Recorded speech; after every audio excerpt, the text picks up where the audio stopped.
We're going to get started with the drainage district agenda Then we got to take one item out for October the 22nd. on the consent. It is after 9. We didn't process it. Roll You did? call. So it's okay here? Well, We have Commissioner Flores, Commissioner Palacio, Precinct 4, AC Ware, Precinct 1, and myself. We do have a quorum. Do we have anybody sign up on the open forum? No, sir, we have nobody signed up.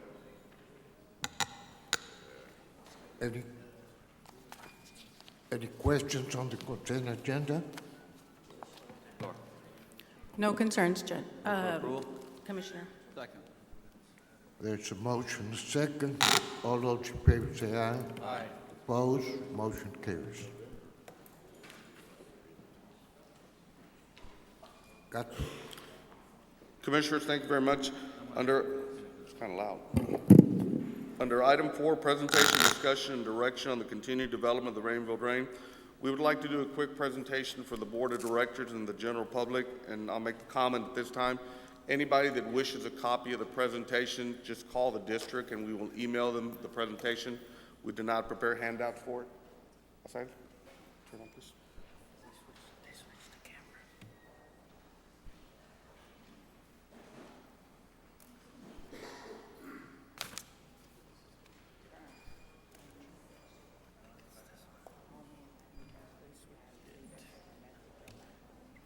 A little technical difficulty here.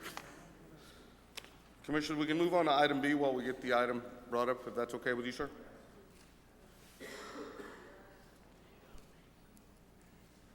Oh, there we go.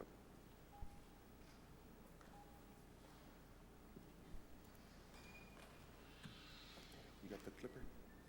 No, the slides. Commissioner, what we have in front of you is basically we've moved forward in the continuation of the Raymondville Drain. What we have is what we call a plan of action on moving forward on the project.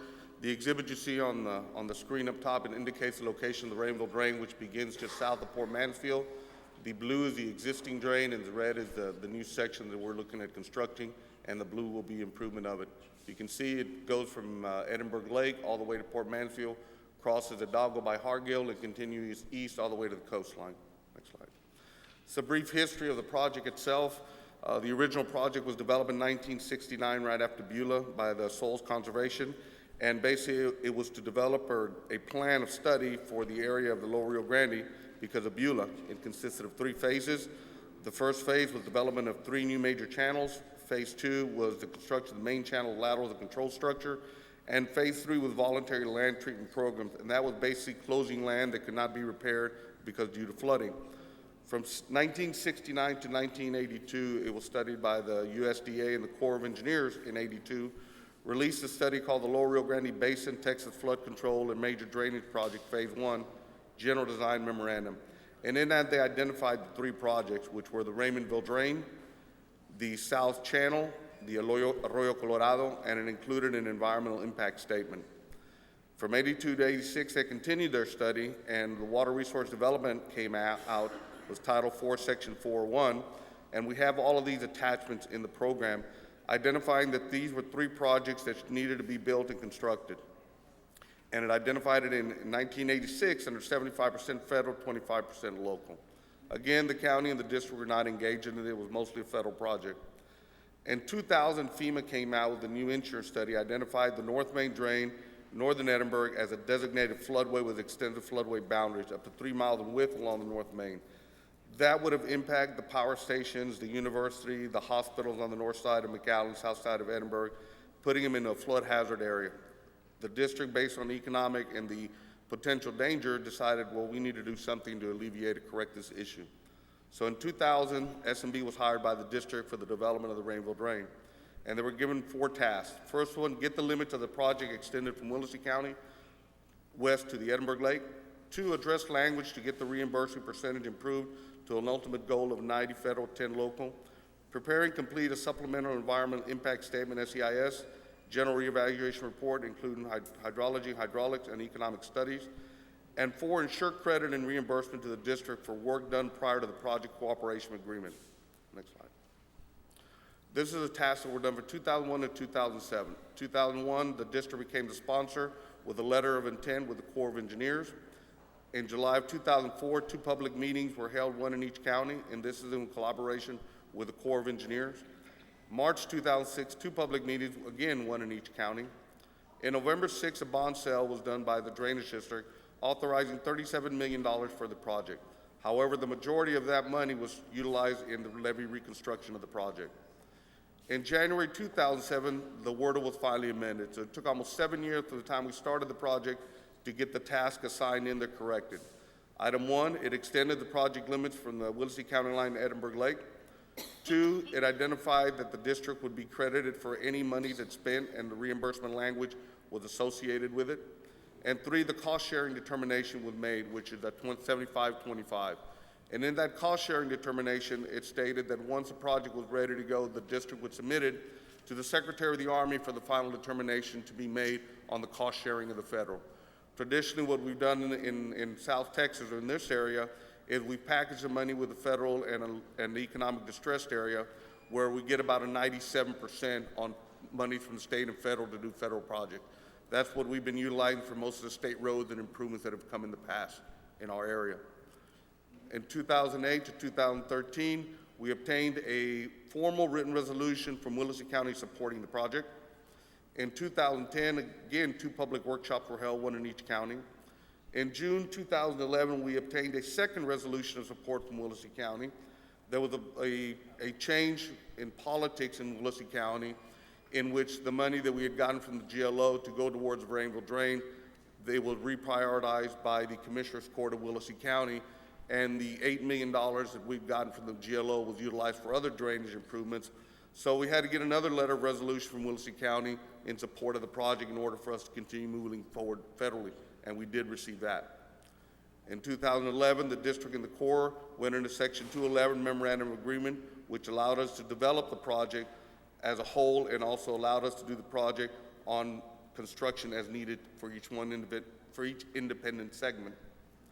In 2012, a bond referendum was passed with $110 million on it, with $100 million with conditions that that money would not be spent until it was finalized and formalized on the 90-10 agreement. In December 2012, we submitted the General Reevaluation Report to the Corps of Engineers with a hydraulics and economic report. In 2013, Delta Lake Irrigation District came on board with a letter supporting commitment for the memorandum of agreement. It's a very important item, and we'll have another item later on the agenda. The existing facility that covers probably 75% of the project is the ditch that's owned and operated by Delta Irrigation District. So it's important that we partner up with them and not have to pay $20 or $30 million for the existing ditch. So we've been moving forward on trying to get a partnership with that program, and there's a line item on the agenda for the board's consideration later on that. Under April 2013, the formal draft was submitted on the SEIS to the Corps of Engineers for the environmental document. These are the list of the different agreements that exist today. The agreement between the Corps and the district on the letter of intent signed in 2001. Between the Drainage District and Willacy County, resolution of support signed in 2008 and 2011. Between the district and the Corps under Section 211 Memorandum of Agreement signed in 2011. Between the district and TxDOT for the agreement on the bridge crossing on US 281 signed in 2012. The letter of agreement or support from Delta Irrigation District and the Drainage District signed in March 2003. The bond sales and status, the amount. 2006, $37 million was authorized. The majority of that was utilized for the levee project and the DHS project. In 2013, $110 million was authorized, $100 million with the conditions that it would not be utilized unless 90-10 was confirmed. To date, the status of the project is 95% complete, submitted for public involvement, environmental, hydraulic, and hydrology. We have acquired several pieces of right-of-way. One of them is the Garrett property, which is south of the airport. Another one is a tract of land on the east side of US 281, and another one by Edinburgh Lake. The PS&E construction US 281 bridge structure, approximately $4 million, came in from the MPO. That is under construction as of today. Other PS&E or plant specs and engineering are underway from the beginning of the project to Edinburgh Airport. Next slide. Status of the project. Project designated as a SEIS in 1982. Last public held meeting was in 2010. The documents have been submitted to the Corps of Engineers. It's under review by the Corps and the resources, and we anticipate a ROD by the summer of 2014. What makes the ROD important that at that point we're completely cleared and ready to proceed with construction, acquisition, not at risk to move the project forward. Status of the drainage study, the H&H, has been submitted to the Corps in December Mr. 2. Godfrey, This is the same discussion we had at our office, right? Yes, sir. Yes, sir. Again, it's more for the public information, Commissioner. Yeah. The H&A was submitted to the Corps in December 2012. Final study completed with different alternatives and eliminated. Currently, it's under review by the Corps and the Hydraulic Engineering Center, HEC, and an estimated approval by this January of 2014. Next slide. This is the estimated cost of the project. Construction cost is about $221 million. Land cost in Hidalgo is about $8 million. Right-of-way cost in Willacy about $6 million. Utility relocation, which is gas lines, water lines, power lines, et cetera, $11 million. Total cost about $246 million. Money expended to date from 2000 to date, about $13 million. It included the environmental, the involvement, analysis, submitted the economic studies, H&H, preliminary right-of-way, survey, and aerial mapping. The completion of the project plan specs and engineering, right-of-way acquisition, surveying, CE and CMT, which is your material testing, about $32 million. Total project cost about $292 million. We broke it down into two parts. One is the Hidalgo segment, which is starting at Edinburgh Lake, connecting to the existing system by Hargill. Estimated construction about $89 million. Right-of-way land cost about $8 million. Utility relocation about $4 million. Total cost about $102 million. Plan specs, right-of-way acquisition, surveying, construction engineering, testing, material testing about $9 million. Total Hidalgo segment about $111 million. The Willacy segment, estimated construction about $131 million. Right-of-way cost about $6 million. Utility relocation about $6 million. Total about $144 million. The development cost for the pending work in the Willacy side about $22 million. Willacy side about $167 million. The monies that we have available at this point are money that we've secured over the process. In 2006, we have an estimated balance of about $4 million. In the 2013 bond referendum, out of the $10 million that was authorized, we bought assets from the county for about $5.5 million. We have about $4.5 million left. 2013 bond issuance about $100 million once the 90-10 are guaranteed. State funding at this time, we brought in about $3 million from the MPO, from the Water Development Board, in this special session about $10 million, which identified about $121 million available today on the program to move forward. Next slide. Total funds available, $121 million. To build the Hidalgo segment, about $111 million. The federal will reimburse the construction side about 90% once we move it forward, which is about $89 million. 10% of the local match, including the ineligible costs, which are right-of-way and utilities, will run about $22 million. Based on the funding that we have available that came into it, we have $3 million from the MPO, $10 million from the Water Development Board, $10 million from the $100 million once the 90-10 is delineated out. Out of the $84 million we sold, we have about $4.5 million. The balance was to buy assets from the county, and about $4 million left over from the bond issue in the 2006, which gives us an available balance of about $31.5 million to move the project forward. To move the project forward, the board will need to consider basically the following work authorizations for consideration at this time. One, 2013 will be moving forward on the segment within Hidalgo County only, which is basically from Edinburgh Lake to the Hargill connection, which is the GCM, the SEE surveying, geotechnical right-of-way acquisition. Work authorization 2 is the completion of the schematic and the survey and geotech and preliminary right-of-way for Willacy County. Tallies up close to a little over almost $9 million.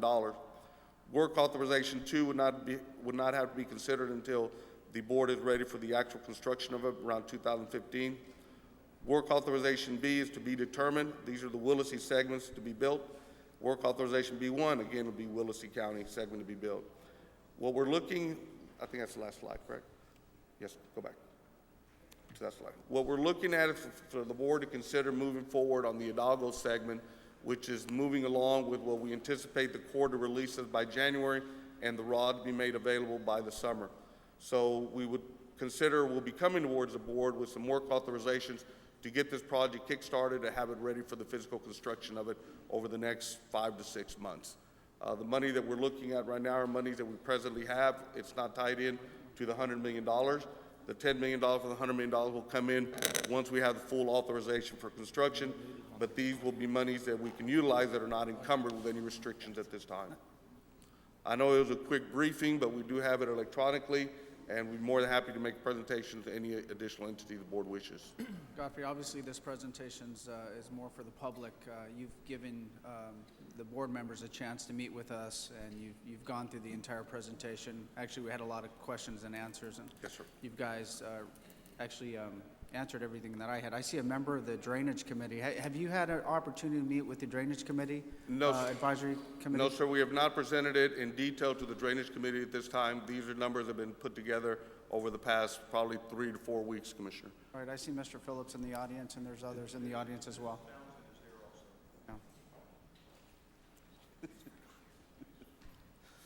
Yeah. We will present to the, I know we've got another meeting, I believe, scheduled in October or November to the Drainage Advisory Committee. We're presenting the details to them at that time, plus also the different projects that are under construction at that time for the board. Basically, what we're looking at is coming back to the board once we have these work authorizations finalized for the board's evaluation and consideration. Right now is a global presentation of where the project's at, what we're anticipating coming in from the state and the federals on the review of the project, sir. Godfrey, Yes, sir. at the start of the presentation, you talk about phase 1, 2, and 3. Yes, sir. We're on phase 2. We're basically moving into phase 2, and we refer to it in this respect, Commissioner. When the district first built its master plan in '75, we started in Willacy County and started moving west. What happened back then was that the district ran out of money and had to sell a secondary bond issue to continue the project because it took us longer to get to the county line than we anticipated. So it went from basically 1979 to 1995 to complete that project. And basically not until the latter part of the 80s did Hidalgo County receive any benefit for all the monies that they were expending. This is working the other way around. We're starting in Hidalgo County and moving east because there's an existing channel out there that will provide a benefit for flood control at this time, not 15 years down the road. And basically we will build the segments as available, and as we get the money, we will move on to other segments. But this particular one is focusing on providing an outfall for Hidalgo County and moving it east and basically complying with a 100-year development of it. So it's a different strategy than what was utilized in '79 because the conditions are different, that we have a place to put the water. Any other questions? Godfrey, just real quick, because I thought this was a major impact. Can you go back to the slide where it shows the map, where it shows the Raymondville drain? Yes, sir. And the segments? I think the most compelling part that I see it is obviously you can't build it all at once, and you're going to have to obviously do the step process. We've been going through this process for several years now before, to get the Yes, rod sir. and all. But the approach that I see is the segment in red on how the connectivity is the most crucial part. If we can get the connectivity of that, the diversion of water that we're getting from the northwest side will obviously alleviate a lot of our drainage structures that we see going throughout central, the eastern central part of the county. Can you kind of show us the benefits of the connectivity? Yes, sir. Basically what we're looking at, excuse me, Commissioner. Once we build this red section and connect to the blue with an existing channel, we'll be able to divert all the water that we need to under a major flood from the west from going east. It will be diverted just west of US 281 we connect. It'll go north into about a 300-acre detention facility just south of the Edinburgh Airport, and then be bled out through the existing Rainbow Drain. So that would create the positive impact of increasing the capacity for everything on the west side. That will provide development for the northern part of McAllen and the continued development on the west side of our county. This is a key component of the overall drainage program for Hidalgo County, which is to take the west off of being a burden on the east side. So with this development, that will be accomplished in moving our waters north and allow developers to keep growing on the west side and provide better flow of water from the east side of the county. And again, it's in segments, Commissioners, as we've discussed. The first segment will be the red, then we'll go further east, and then ultimately to the outfall. But the ideal is to give Hidalgo County some relief within the next 4 to 5 years and not wait 15 or 20 years, because I anticipate that this project will probably take as long. The other item that we're evaluating, Commissioners, is that the county has done a tremendous job in digging. 90% or 80% of this project is going to be digging dirt, digging a hole.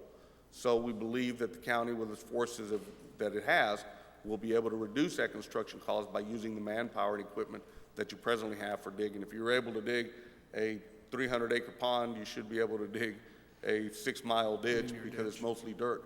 We will contract out what we need to as far as structures, but the movement of dirt, I believe, can be accomplished efficiently with the county and district forces. Which should be a savings of about 40%, somewhere in there. The numbers that we've shown, Commissioner, on what you've done on the other parts is about a 28% savings based on the manpower, and a lot of it has to do with profit and utilizing county equipment from one precinct or the other, which is the way we've been doing it in the past.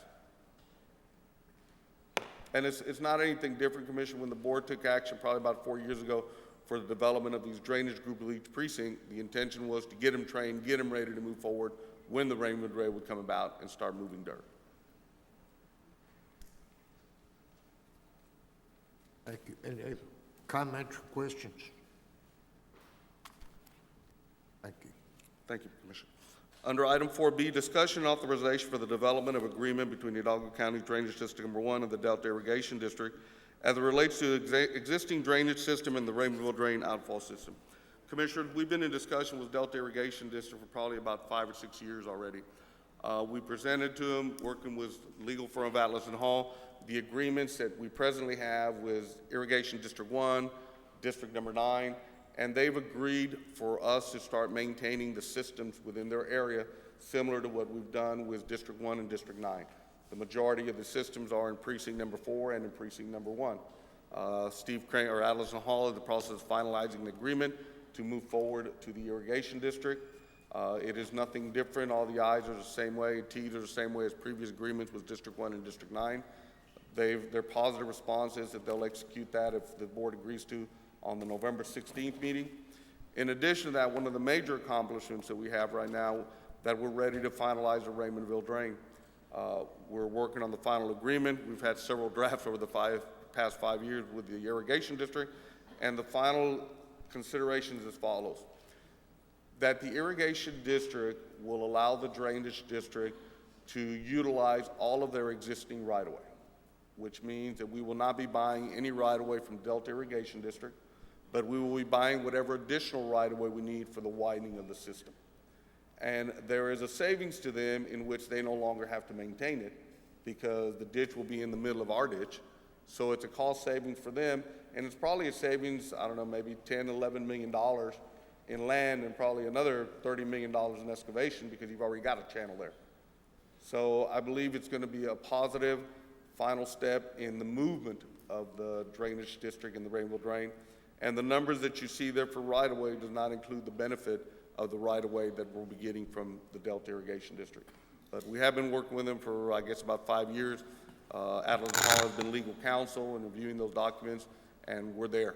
So I'm considering the board's recommendation to move forward with the agreement once legal has it cleared for y'all's consideration.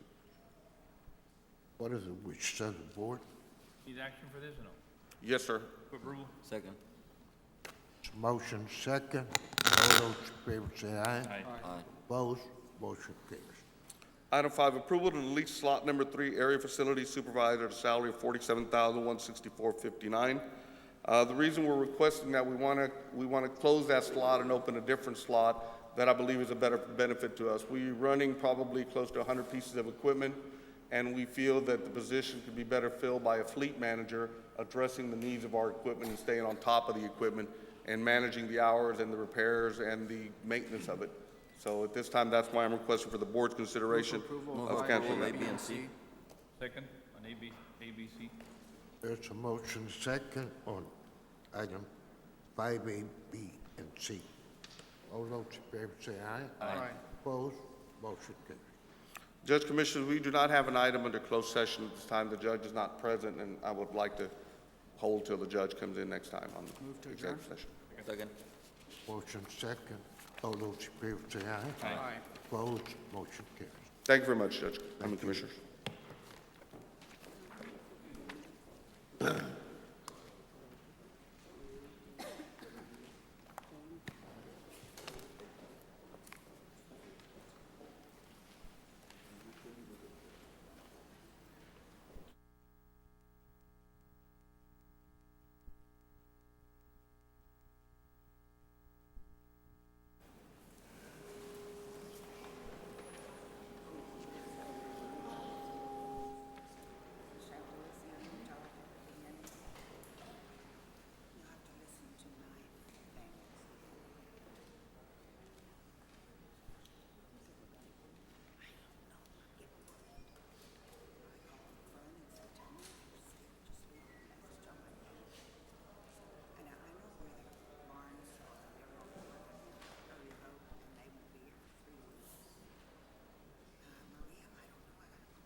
This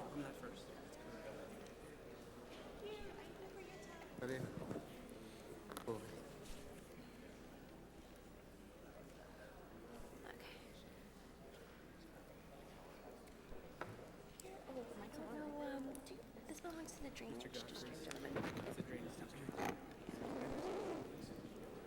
that the right one? Yeah. Always do that, right? Never fails. No problem. Oh, no problem. Okay, let's see. Hi, Jackie. Hi, Jackie. Famous Jackie. There we go. There you are. Okay. And then list. What's it titled?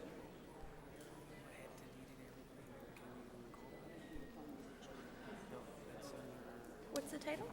It's called the Delinquent. I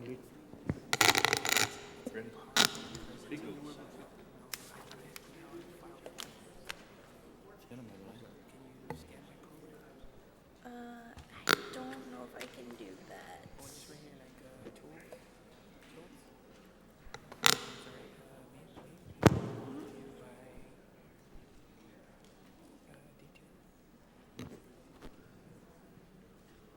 Date modified? Did that?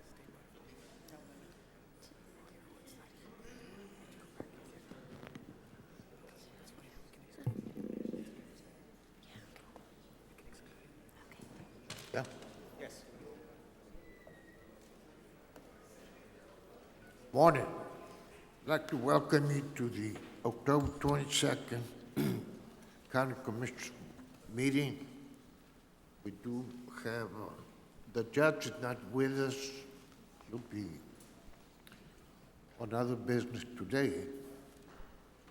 So we'll have roll call. We have Commissioner H.C. Cuellar, Precinct 1, Joe Flores, Precinct 3, Joseph Palacios, Precinct 4, and myself. We do have a quorum. Please join me in a pledge of allegiance, please.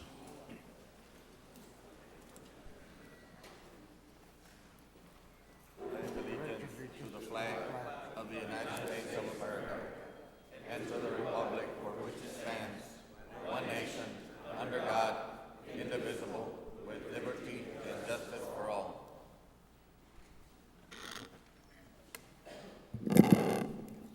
Dear Father in heaven, we thank you for this day. Please bless everyone here. Help keep us on the right track. Help us to be humble and accept whatever is. We ask you to bless our country, bless our families. Help have peace in the world. If possible, dear Lord, please help us to remember to pray for that. And please, special blessings for Monica, whose birthday is today. And we ask this in the name of the Father, Son, and the Holy Spirit. Amen. Amen. Please remain standing, if you would, please. I wanted to share with you all a letter that the judge received from our veteran service officer, Mr. Emilio de los Santos. It's addressed, Dear County Judge Ramon Garcia. This letter is to advise you and your office of Hidalgo County's recent active duty soldier, Army Private First Class Arturo Cantu III, 23-year-old, who died while stationed at Fort Lewis, Washington. Private Cantu died Tuesday, October 15th. His cause of death is pending. He was assigned at Joint Base Lewis McChord in Washington. His mother, Mrs. Irma Saldaña, and family were notified yesterday about his death. Private Cantu has two sisters. Army Private Cantu attended Economides High School in Edinburgh in 2000, graduated in 2010, and joined the military upon his graduation. Arturo's parents reside in San Carlos, Texas. Private Cantu's military service was his life, and he enjoyed his commitment to serve and defend his country. He was known for his humbleness and his friendly smile. The Saldaña Cantu family is awaiting further information on when his body will arrive to the Rio Grande Valley for funeral services. All details and updates will be released as they become available. Furthermore, the family has requested for some time alone and will notify the media when they are ready. Funeral arrangements are pending. Our thoughts and prayers are with the Cantu and Saldaña family during these times. Please join us in consoling Specialist Cantu's family. Sincerely, Emilio de los Santos, Veteran Services Director. Please join me in a moment of silence, honoring Army Private First Class Arturo Cantu III.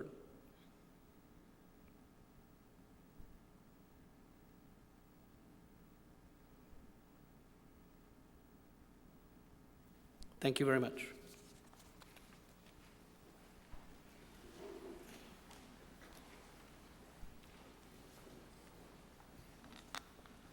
Balde. Yes, thank you, Commissioner.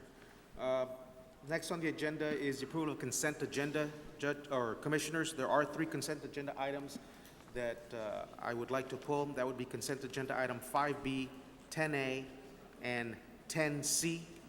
Move approval for the consent agenda excluding 5B, 10A, and 10C. Second. There's motion second. All those in favor say aye. Aye. Aye. Opposed, motion carries. Judge, or Commissioners, consent agenda item 5B is for the District Clerk Monthly Fee Report. I'll turn it over to Mr. Ofraso with respect to his recommendation on this item. I'm sorry? You have a recommendation of no action. Yeah, 5B, the report is incorrect, needs to be revised, so recommend no action. Okay. Item 10A, under the Purchasing Department, is a point of information, Commissioners. The caption for the invoice is 1132-4549. Should be Liberty Road Project instead of Tom Gill Liberty Road Project. Correct. And also, there's another note there, Valde, on invoice number 11324. 554. Should be FM 2221, FM 492 project from 681 to 364 instead of what's stated on the agenda caption. If I may address the first one, that is an incorrect comment. The original interlocal agreement was for Liberty Road, Tom Gill. Whenever, and the amendment is just for Liberty Road. Whenever you do an amendment to agreement, you have to reference back to the original agreement. So that is correct the way it's stated. My recommendation is to approve. Move for approval. Second. There's a motion second. All those in favor say aye. Aye. Opposed, motion carries. And item 10C, Marty, I'll let you address that. That's with respect to legal counsel's Yes, review. we did send the agreement. Mr. Crane yesterday advised us, as well as we did to Ms. Chavez, that he was having technical difficulties. We sent an email, but he concurred orally that he was fine with the agreement. Legal counsel? Yes, sir. And we told your auditor, we sent an email to that effect. All right. Everything in order? Yes, we recommend approval. Second. Thank you, Marty. That's all I have, thank you. 10C, no? Yeah, 10C is the one that she just, All right, Commissioners, if I may, I'd like to take just real briefly 2 items out of order. 6A, and 6A is under the County Judge's Office, and that's resolution in support of Proposition 6, constitutional amendment that establishes a state water implementation fund for Texas, also known as SWIFT. Karina? Good morning, Judge, Commissioners. Karina Cardoso with the Public Affairs Office. As you know, elections are currently underway. Early voting began yesterday, and it continues through November 1st. And one of the items that is on the ballot is the constitutional amendment, and we are here today to consider a resolution in support of Proposition 6. I'd like to invite McAllen Mayor Jim Darling, he's in the audience here, to join me to say a few words about this important issue before I read the resolution. Thank you, Commissioners. Actually, I'm here wearing a different hat. I'm president of the Rio Grande Regional Water Authority as a county appointee to that, and also on the Region M Water Planning Group. And to let you know, there's some exciting projects that we think will be funded with this proposition if it's passed, and it will benefit not only the citizens, but the irrigation districts, the farmers, a broad range of people will be benefited by these projects if the constitutional amendment is passed. And so we encourage you to adopt the resolutions and encourage the voters of Hidalgo County to get out and vote in favor of this proposition. Thank you. If I may read the resolution. Resolution in support of Proposition 6. Whereas today more than 70% of Texas is experiencing drought conditions and its big cities and small towns are facing water shortages, some having run out of water completely. And whereas in 2011, Texas experienced the worst single-year drought on record, costing Texas farmers and ranchers $7.62 billion in lost livestock and crops. And whereas over 1,000 people move to Texas every day and the state must develop an additional 8.8 million acre-feet of water to meet the growing demands of our population and economy. And whereas Hidalgo County acknowledges that severe drought conditions highlight the need for action now, and is grateful that the Texas legislature passed a resolution to create a constitutionally dedicated fund for the sole purpose of implementing the existing state water plan. And whereas Hidalgo County welcomes Proposition 6 as a means to ensure a reliable, long-term supply of clean water for Texas for the next 50 years, and approves the proposition's provisions for local control for water districts and municipalities who will be responsible for their own local water projects. And whereas noting the approval of Proposition 6 does not raise taxes on businesses or citizens, and Hidalgo County is confident that the $2 billion withdrawal to finance water projects will maintain the integrity of the state's rainy day fund for future emergencies. And whereas Hidalgo County is convinced that Proposition 6 will ultimately protect cities, businesses, farmers, ranchers during times of drought and provide the water Texas needs to create jobs and grow the economy. Now therefore be it resolved that the Hidalgo County Commissioners Court does hereby support the Proposition 6 approach to creating a reliable water supply in Texas for future generations and encourages Hidalgo County citizens to vote yes on Proposition 6 on November 5th. Approve this 22nd day of October 2013. Move for approval. Second. There's a motion second. All those in favor say aye. Aye. Opposed? Motion carries. Thank you, and we'd like to remind everyone that photo ID is now required to vote, so just be prepared when you go to the polls. Thank you very much. Thank you, Karina. Commissioners, if I may, I'd like to take one other item out of order. Item 7C. In attendance, we have State Representative Armando Martinez, RMA Chairman Dennis Burleson, RMA Member David Guerra, Executive Director Pilar Rodriguez, and Member Forrest Reynolds. Item 7C is status update on RMA regarding the development of SH 365 in Western Hidalgo County, including the following. Update on the vehicle registration bond sale, and the second one is update on the interlocal agreement between the Hidalgo County RMA and City of Mission.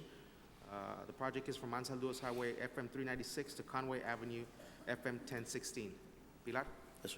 Commissioners, Pilar Rodriguez with the Hidalgo County Regional Mobility Authority. I'll be giving you a report on item number 1, and then the chairman will be giving you a report on item number 2.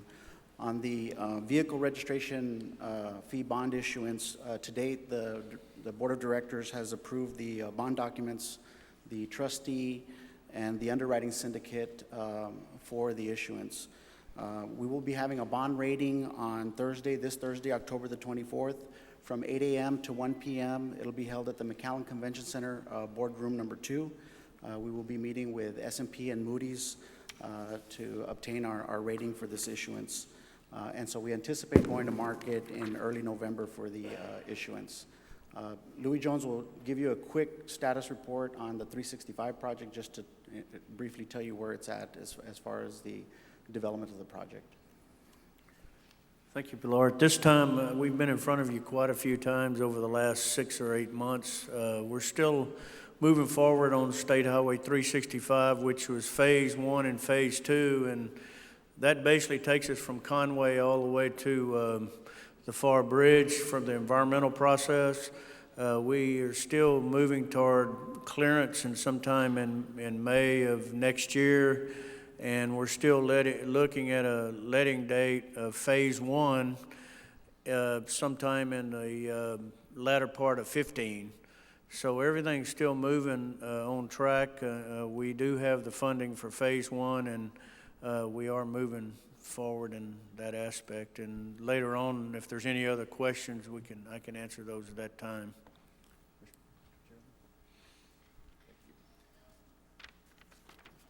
Commissioners, I appreciate the opportunity to come before you today.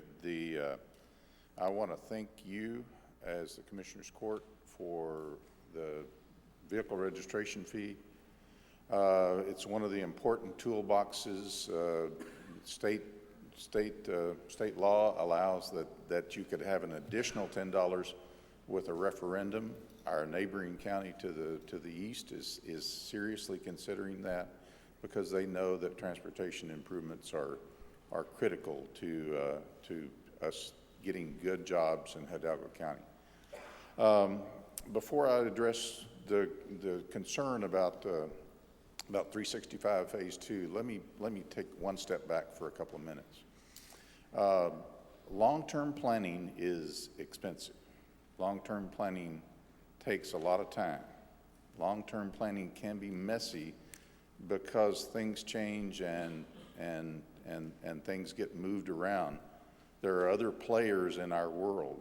it's, you know, not beside the county, it's TxDOT and it's the MPO. So we have to be responsive to all of those. We have stakeholders along our route, the major cities along the route that these improvements are important to have a stake in this.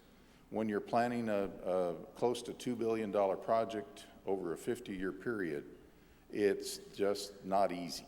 And we come to share some of that concern with you. In other areas, Cameron County's strategic plan for its RMA basically is a county document. You couldn't tell that the RMA really actually prepared it. In the Austin area, Central Texas RMA, their strategic plan is basically given to them by their MPO, and the Central Texas RMA goes out and does whatever they can to find the money, and whichever projects they can do in order, they do. So the strategic plan is an important document. We delivered one to you late last year. We were under somewhat of a deadline to get it to you. We're going to be redoing that in early 2014. I think that ought to be a breathing document that you have a lot of say in, and I think it needs to become our sales vehicle to go to TxDOT to get all the projects we need, not just one or two. The previous strategic plan, now I'll get to 365. The previous strategic plan had 4 projects in it. It had the 365, which we're well underway.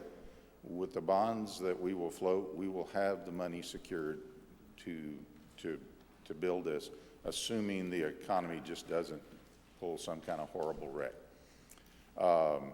We're ready and waiting for environmental clearance. It's taking too long on 365, so we can go ahead and get to the IBTC and get those improvements, or at least the clearance to those improvements. So we can then have an ask for the construction dollars. That task is going to be large, but we need to proceed with it. Are you talking about 365 phase 1? Let's see, the 365 phase 1, yes. 365 phase 1 goes from the Ansel Lewis Bridge to the Far Bridge. One of the two later projects that were in our plan beside the IBTC and phase 1 were phase 2 of 365 and Highway 68. With the help of Representative Martinez, we got Highway 68 moved from basically mid-2020s to now. And that was a great long-term add to our program. It puts us under the gun at the IBTC because TxDOT's going to want to be clearing that piece of roadway, and we've got to find a way to get IBTC cleared. The other project that was in our plan was phase 2 of 365. That's an extension from the Ansel Lewis Bridge west. It's a critical, and there have been changes. There have been changes to the circumstances on the ground that make that phase even more important. The rail improvements that are planned for the McAllen's Free Trade Zone, the potential of even more rail improvements in western Hidalgo County. Those rail improvements don't work if that phase 2 of 365 isn't built. The reason why 365 phase 2 is so expensive is there are two overpasses that cross the railroad track twice, and there's just not enough space to cross it only once. So that's why it's expensive. But if we're in this about good jobs for Hidalgo County residents, that's important. 2 other reasons why that project makes sense is we have a development partner. Mission and McAllen have been willing to advance this project and get some of the work that be required that we're not doing early. If we could somehow build it when we build the rest of 365, it would save us about $10 million. All of those good reasons are not a reason to starve the IBTC of any dollars that we can find for it. Our challenge really needs to be is how do we find more dollars for IBTC? One of those tools that we can use is actually in your hands. We have a transportation reinvestment zone, which TxDOT is really impressed with. They're impressed with it in El Paso. They're impressed with it in Cameron County. They're willing to leverage those reinvestment zones to make immediate improvements. That transportation reinvestment zone, or a city zone that even works better in FAR, San Juan Alamodana, could actually be a lot more powerful. And if TxDOT can't give us the money in 365 that we can start acquiring right away in the IBTC, they will lend us the money on a transportation reinvestment zone. So either as a county zone or city zones that go with us as partners to TxDOT, that needs to be. That I would plead with you to get that moving forward. It's stuck somewhere in legal, and I don't know exactly what the problem is, but you know, we need to move on that. So what I'm suggesting in the end is you know, Mission's request is valid. Mission's request has some good features about it, but what we need to do is to come with a coordinated presentation to TxDOT of how we get IBTC moving again, and how we do 365, and if we'll talk as one voice and let TxDOT tell us how they can help us, I think we can get both projects done. I'm ready for questions. My only question then is why was it turned down? I mean, the mayor from McAllen, Mayor Mission, you know, putting 2.5 each, and what happened there at the RMA? That's what we want to know. What happened? Why they turned it down? You know, I was on the unfavorable side of the vote, so I believed in that project, and think that it can be done, and think that it's not detrimental to IBTC. The board had valid concerns about how do you make sure that you keep moving forward to the east. You know, the construction money for IBTC, if we can't get it cleared right away, we're scheduled for 2 or 3 years before we can have a construction ask on IBTC. If we run into any environmental issues with Highway 68, that could be 4 or 5 years instead. I really don't think that a $40 million or $50 million ask in 2014 of TxDOT would have any effect on our ability to ask for a lot more money. IBTC may not be able to be constructed as a 4-lane toll road. We may have to consider a truck corridor. We may have to consider building frontage roads only. We may have to have FAR take the lead on some of this. You know, I don't know how exactly we build the IBTC, but we can't build it until we get it cleared. So their concern is that somehow we would. You mean the money for 365 is going to come from IBTC? Well, the bond issue had some money available for IBTC. We're going to need more. We're going to need about $20 million more if we get to the right-of-way purchase phase.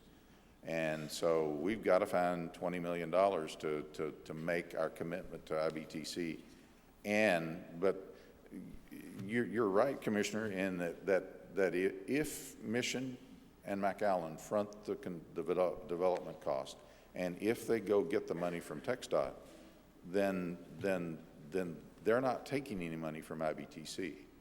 But if we don't have a coordinated ask of TxDOT, then TxDOT gets put in the position of having to choose. And we want them to say yes to both. Another thing I wonder, do the appointees, sometimes do they even have a conversation with their commissioner or whoever appointed them about this or they just take it on themselves? Commissioner, I would like to tell you that I get the impression that there's a free flow of communication between the members and the So were you the trying to tell me they commissioners. voted against it because the commissioners told them to do it, and what? What I heard was that's is my they question. voted against it because our strategic plan said IBTC comes first, and we really don't want to consider that now. What I'm saying is with the revision of our strategic plan, I think we can do both.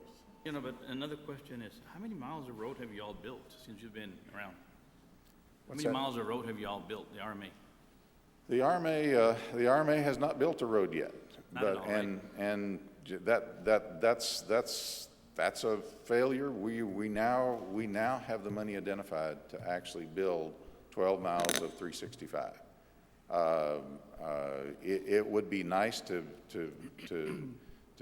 have another 3 miles of phase 2 to add to that. It actually adds money to the program for IBTC if you build it complete with TxDOT money. But you know, it's hard to make choices about good, worthy projects, and we just need to find a way to do both. Dennis, if I may, obviously when Valdez opened and pushed this item forward, he acknowledged several board members here, but there are actually more people in the audience right now. I see the mayor of McAllen here. I see representatives from the city of FAR here. I see representatives of the city of Edinburgh. There's a lot, and I see Congressman Vella's office here as well.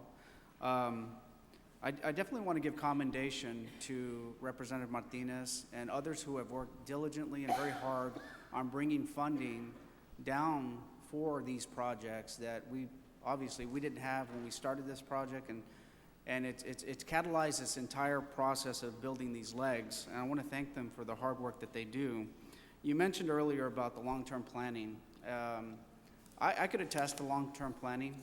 The Raymondville drain is one of the examples in drainage where, we've been on that project for 7-8 years, and I know there's a lot of, the tasks are long. There's from environmental clearance to everything that entails a lot of these projects. That's why they're pretty difficult to just get them off the ground and build them from one year to the next. We talked a little bit yesterday, and I think that there's a need for a lot of clarification. A lot of points you pointed out here are very valid. There's a lot of arguments, there's a lot of misconceptions, there's a lot of, what gives priority. You talked about the strategic plan needing to be revised.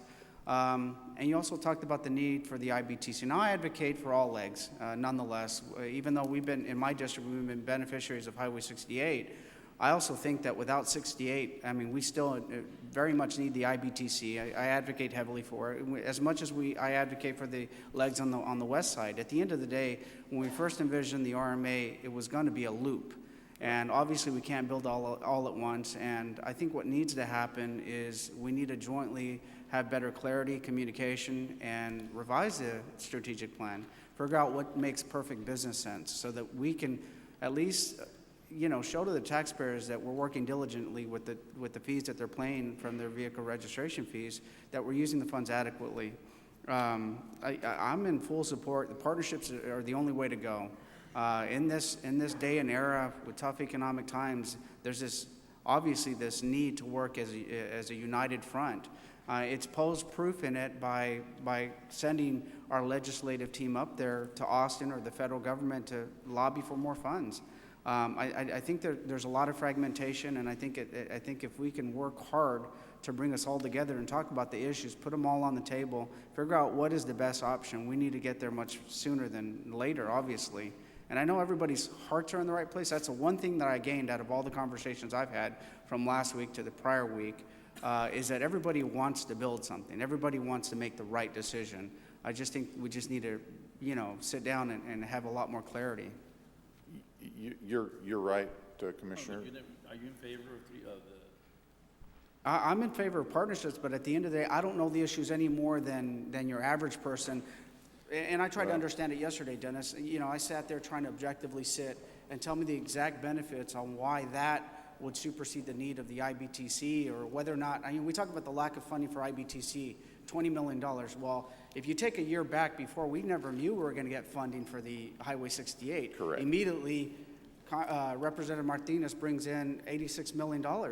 I mean, that scenario can change in the next legislative session where we have another influx of money where the IBTC will be catalyzed. The good thing is that there's a great thing happening is that we're bringing more state funds down. What we didn't have yesterday, we have today. And we hope that that trend continues, but it won't continue unless we have a united front. And I think that that's what needs to happen to where we can stop talking about what we don't have and work to get what we definitely need to be able to build these legs out. You're right, and I will reiterate, everything I've learned about watching TxDOT is they appreciate local partners. That's not just the RMA or the county, but that's the cities along our route. I would love to have FAR and Donna and Weslaco Progreso all developing projects that we could get environmentally cleared. Dennis, and I don't mean to interrupt you. Sure. I'm in the similar leg too, because on the northern side, I've been approached by the city of Edinburgh to not just the Termini of 68 end up on Monte Cristo, but we definitely want to get it to 281 off 490. Right. In that, I was proposing to try to approach the RMA in hopes that we can find the best methodology to attack that so that at the end of the day, we're advocating for something down the road. You know, obviously we don't have endless funding. It's Highway 68 only takes it at a certain point. But again, going back to partnerships, I do believe in them. But the issue is we have to do it in the right manner and make sure that everybody adopts the same thing. But we're not going to get there unless we have clarity and good communication. So again, I've talked to representatives from McAllen. They're heavily advocating this interlocal agreement to allow City of McAllen, City of Mission moving forward. But I think that there's still a lot of variables that haven't been cleared for them to feel comfortable. I don't know what it's going to take for that to happen, but I think that a bunch of guys and females need to get around the table and start talking about all the issues to feel more comfortable about whatever it is to allow them to move forward. I think the required strategic plan is a vehicle to do that. One advantage that the mission piece of 365 has is it's likely to be environmentally cleared middle of next year. You can't say that about the IBTC. You can't even ask for construction money for a couple, 3 years on the IBTC. It's probably 2 or 3 years on Highway 68 before construction gets started. To waste an environmental clearance when other parts of the state are getting money, I have a problem with that. And the board saw that there were too many uncertainties about our overall financial plan to buy that argument, so to speak. But I think it's a continuing discussion we need to have, and let's work together. It could be so huge if a couple of county commissioners, if FAR and Donna and Mission and McAllen as a bridge, and again Progresso, I don't want to leave them out, as the bridge owners of the county came and says, we need this. The overweight corridor is a potentially huge vehicle that we can lever. The transportation reinvestment zone, if we can get that off the ground, or if the cities want to pick up that reinvestment zone ball and run with it, we can do a lot more. It may require some local participation, which we would rather not. We'd rather have TxDOT give us some money, but those days are getting slim and few.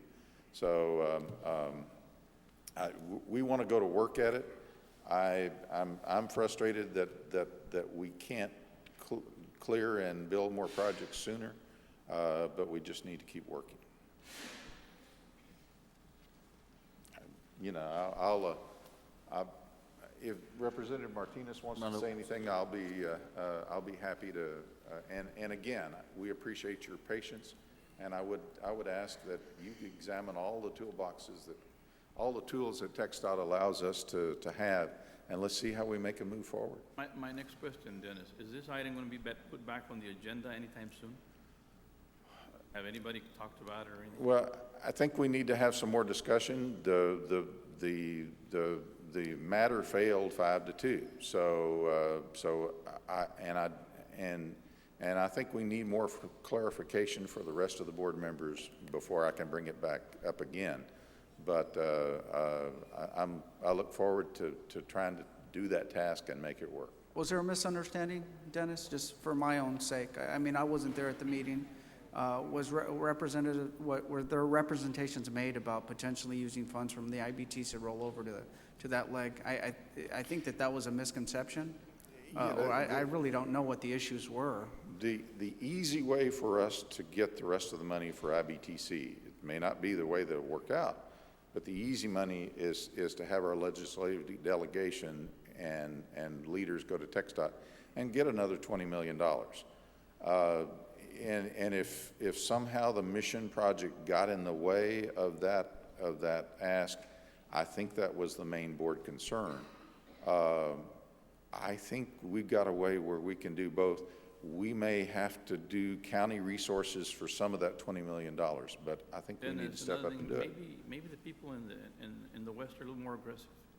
You know, ask me how much money we've leveraged from the state in the last 6 years. $1 billion, $500 million. You know, this project here, maybe the mayor or the people in the West are more aggressive. You know? Am I wrong by saying that we've leveraged over $500 million in the last 6 years? Well, No. You know, and RMA. For the, no, not only from the RMA. Yeah. I'm talking about the projects that we're ready for. Doing a certain amount of engineering early and getting ready for environmental like we're doing. clearance it's the key that unlocks the door. You can't do anything until you unlock the door. The western part of the county has done more of that. TxDOT, we're the last RMA that got formed up. In earlier RMAs got planning dollars. Every nickel that we've done planning with has been on our nickel, and it's going to stay that way. There's no more TxDOT planning dollars. There's only TxDOT construction dollars. We need to get planning done so we can get more construction dollars. Well, and I could attest what Commissioner Flores is saying. I mean, we're just taking a page out of his book. We're trying to aggressively plan because at the end of the day, at the MPO, it's whoever's ready is what gets built. And if you don't get it ready, it doesn't get built. And so obviously it's been a struggle to try to advance some of our projects, but we found the proof is in the pudding in leveraging. There's no doubt about it. When I was first thrown the possibilities of McAllen and Mission moving forward, obviously it's a gift in some sense that other communities are going to buy into advancing a project forward, which is a good thing. I think it's a great thing. Obviously, as long as it doesn't jeopardize anything that what are the immediate goals, and they're defined by the strategic plan. You know, I find myself in the same situation on the northern part. We got to find that best methodology to catalyze all the legs, especially that leg. So from what I understood, it was to allow the cities to advance the project forward. In no way was it going to take away from the duty of the RMA to build it. It was just to advance it forward. Is that the issue? That was the plea from the cities. I think the issue got to be that if Mission was real aggressive and did the planning and got to it so fast that it somehow might hurt the IBTC. I'm not in favor of bleeding the IBTC to do the Mission project, and I don't think any board member is. Right. But Excuse me, Dennis? Yes. You know, what we're talking about is not the east versus the west or the west versus the north or what have you. Hidalgo County could be looking at a loop, period. One loop. And if you want to get from that end of the table to this one, if you have a walkway or a connection, it's a lot easier. Personally, I would like to see the loop extended all the way, the initial phase from the west, connecting all the way to the north, but do not leave a gap between them.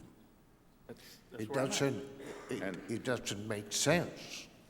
And Commissioner, the answer to how we do that, and I need to be frank with my board members and with everybody here, if congestion is not bad enough in the county except for the 281-83 bypass. Tolling the IBTC is probably not going to be a vehicle that we can use to float toll bonds to be able to make it work. We may have to do just like on 68 and build frontage roads first, or build a truck corridor only. We may have to consider taking in a comprehensive development partner who can help us finance it. We need to consider all of those things on IBTC because, you know, IBTC may not be critical in the next 2 or 3 years, but 10 or 15 years from now, the IBTC will be critical to all of the industrial development south of 83. We need to get it cleared, and we need to start finding the construction dollars. And it's Question, Dennis. sure. This project that we were asking for, was the RMA concerned that the city of Mission was going to take over that project, or what was? Yeah, no, Commissioner, there are members of the RMA board who No, because I see some who people are laughing in the audience, and when I asked that question, I just want to be sure, what is there a friction there?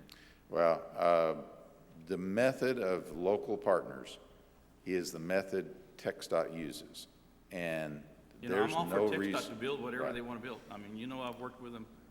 There's ever since there's I've been no elected. reason. And this is here, I mean, I don't care who owns that property. I don't care who owns I just want things to be done. I wish FAR and Donna had a competing offer that we had to choose from between the Mission, the FAR, and a Donna offer. You know, because if we can get them cleared, we'll get them all built. Which but one's first and how often? Wow. My question was there something there that didn't allow them to, for the city of Mission or TxDOT to build that? They wanted to build it themselves? There are members of the RMA board who are not. Well, and my question is, how many miles of road have y'all built? I mean, nothing. That's I you know, think that's the that reason. question was asked, Commissioner. Well, let me answer it that there are RMA board members that they would like to choose the engineering firms instead of Mission or FAR or Donna choosing the engineering firms. You know, that's a model that I don't think works. What happens if something happens? Who's responsible for it? The appointees or the county commissioners court? The elected officials of the county ought to be our bosses, and not us as It's some. going to be like that. You know, I'm done with the RMA. I mean, what do we want the RMA for? We've been here for years. I've been here for 12 years. We've been talking about this, and nothing ever happened. Well, you know, in all fairness, let me respond to Commissioner Flores. Excuse me, Sure. let me ask a second question on that. I understand the RMA has their meetings in FAR, right? You meet in Struck Hill in FAR. And these are open meetings. I have attended some of them. And I don't see other participants. I don't see other representatives from the court at these meetings, either asking the question at your meetings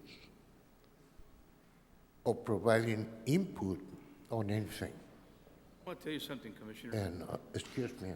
I know you have the floor, but I'm going to tell you something. Ever since we've been dealing with this, your appointee has always been against it. And now I've got proof on that. Well, you know, we need to, I don't want to get personal.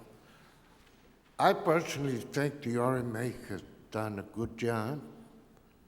They're doing their best to get the best job they can do without getting personalities involved in the process. And publicly, I will tell the RMA board that they, in my opinion, they're doing a darn good job. And instead of us trying to hinder whatever their efforts may be, I think we could be very supportive to the RMA. Commissioner Court has approved the registration fee, increased the registration fee, has worked with the RMA to allow you guys to go in for bonding. So I think we all have a vested interest in seeing the development of the loop in Hidalgo County. And I think we have done a good job in terms of working together for the betterment of the county, not a particular section, whatever. I think McAllen has gone out of their way to work with the county, with the RMA. McAllen has been one of the leaders in working with other communities. It's not only for the city of McAllen, but they do it in the best interest of the county. Whatever happens in Mission is good for McAllen.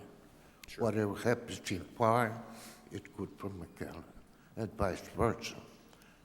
Not living out West Lagoon and Donna and the east. But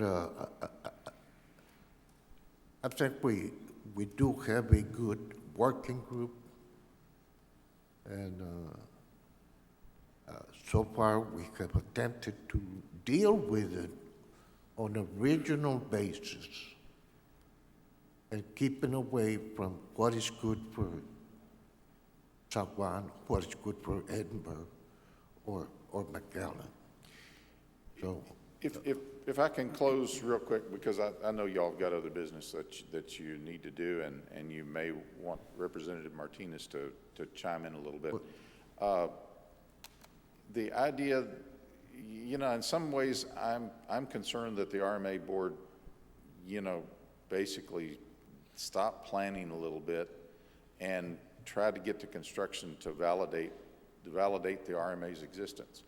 But we're on the cusp of accomplishing that. 365, assuming we get our environmental clearance early next year, we'll be on our way to construction, and we'll be on our way to clearing IBTC. We should be able to clear and get the phase 2 project built at the same time.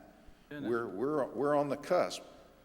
To say that we've been planning too long, if you talk to Houston about their outer loop, or you talked about San Antonio at 1604, you ask them how long they've been planning, and it's years and years and years. And I don't know what to do about that. Another question. McAllen came in with 2.5, City of McAllen 2.5. Who was going to try to leverage that money for that phase 2? RMA or somebody else? If Mission and McAllen, or Mission put up the money, that would be proposed to be a gift to the RMA, and that's huge. And I wish I had a competing gift from other cities along the route. Oh, Dennis, 2 points on mine. I don't think, again, I think if there was more clarity, I think that they would look a little more into it. I don't think, and I know I see representatives of the RMA here, I don't think they're opposing partnerships. We just got to figure out what it would take, what kind of agreement would be made to be able to move forward on a partnership. Recently we've been beneficiaries of a lot of state funds. What I'm afraid of is, at the end of the day, the state turns and looks at us and says, well, we're not doing much with the funds that we're being given. Are we advancing the projects forward? I mean, what are we doing as a united front to be able to do this? Right. And I think that's what we need to do a little more of, set the differences aside and figure out the common goal that we need. And the common goal is obviously to build not just one leg, but as many legs as we possibly can, where it's not an expense to the taxpayer. State funds, we got to continue being bigger beneficiaries of more state dollars. It's going to realize and catalyze a lot of these legs. We got to do that, and if there are more parties to it, like the City of Mission, City of McAllen, City of Edinburgh, City of FAR, I mean, the more the merrier, I think. the more we buy into it, the more successful we're going to be. But right now, we're not selling anything. I don't want to criticize a broken system. Better communication, better communication lines. If the county commissioners If I court. may, I think Representative Martinez? Martinez was gonna come to the podium. Help us develop the strategic plan that we can all buy into, and help us with the transportation reinvestment zone, and we've got more tools to go to Austin with. Dennis, one more question. What's the RMA of San Antonio, excuse me, the RMA of San Antonio, is that an RMA or is it the city took it over?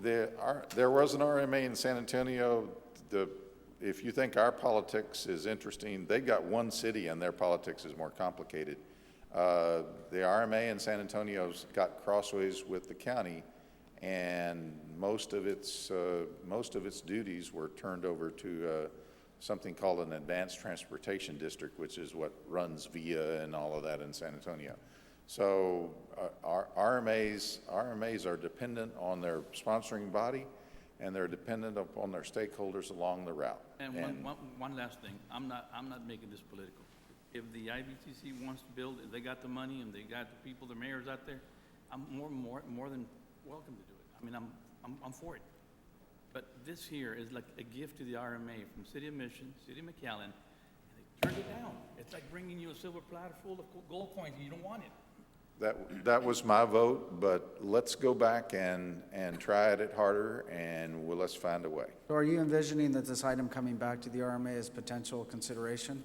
I probably need RMA staff to really scrub this and get, maybe the RMA board, maybe the county commissioners need to hear more about a rail strategy and how important this piece is to the rail strategy. Those are things I'd like staff to work on if we can. And Dennis, yes, that is precisely the reason that I have been advocating quarterly meeting with the RMA, with Commissioners Court, not with me here, but Commissioners Court. And it got away from it. It never happened until recently. So we can discuss this for a long time, but when Godfrey was our interim Stay staff, I thought y'all saw too much of Godfrey already. Can you get? Anyway, let me.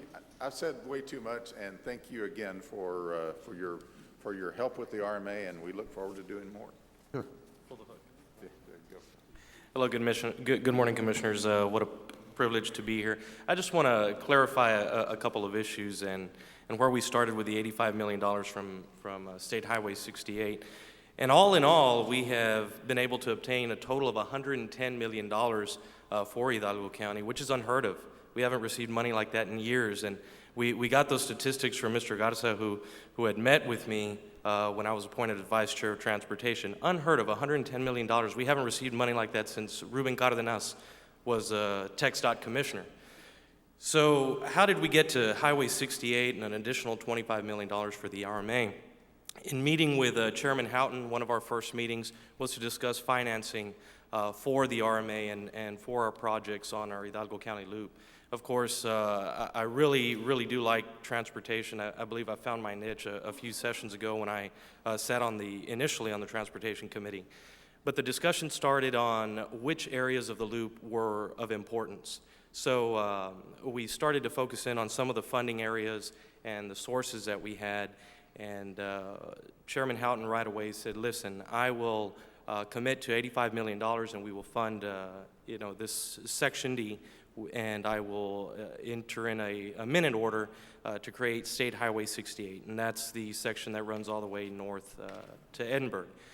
So we obtained that money. We're very excited about it. We made our announcement, and of course it was very positive for us in the creation of jobs and of course future development and so on and so forth. So later on we focused in on, well, what ties into State Highway 68 and what is the importance of the next tie-in? That is where IBTC came into play, and we started asking questions of why were we delayed on IBTC, what is the status on IBTC, and I believe the whole issue behind it was we were $18 million short to get it shovel ready. So we were going back and forth. I was trying to get information. The RMA has been very helpful. René Ramirez was very helpful in getting us the information. Pilar and Louis were very instrumental in getting us the information so I can meet with Chairman Houghton. So later on down the line, once we obtained all the information, we sat down with Chairman Houghton, showed him the figures on what we were short, and I asked him if there was an additional $60 million out there that we could obtain through TxDOT. He said, no, sir, that money does not exist. I don't know where you have heard that from. I already gave it to you in State Highway 68. That's where $85 million come from. He says, but what are you short? I said, we are short $18 million for IBTC to get it shovel ready. He said, I will give you and I will pledge to you today $25 million so that way the RMA could place that money back into 365 and move all the local money back into IBTC to get it shovel ready. My concern is the days of money not being there in the future for TxDOT, as Chairman Burleson had mentioned earlier.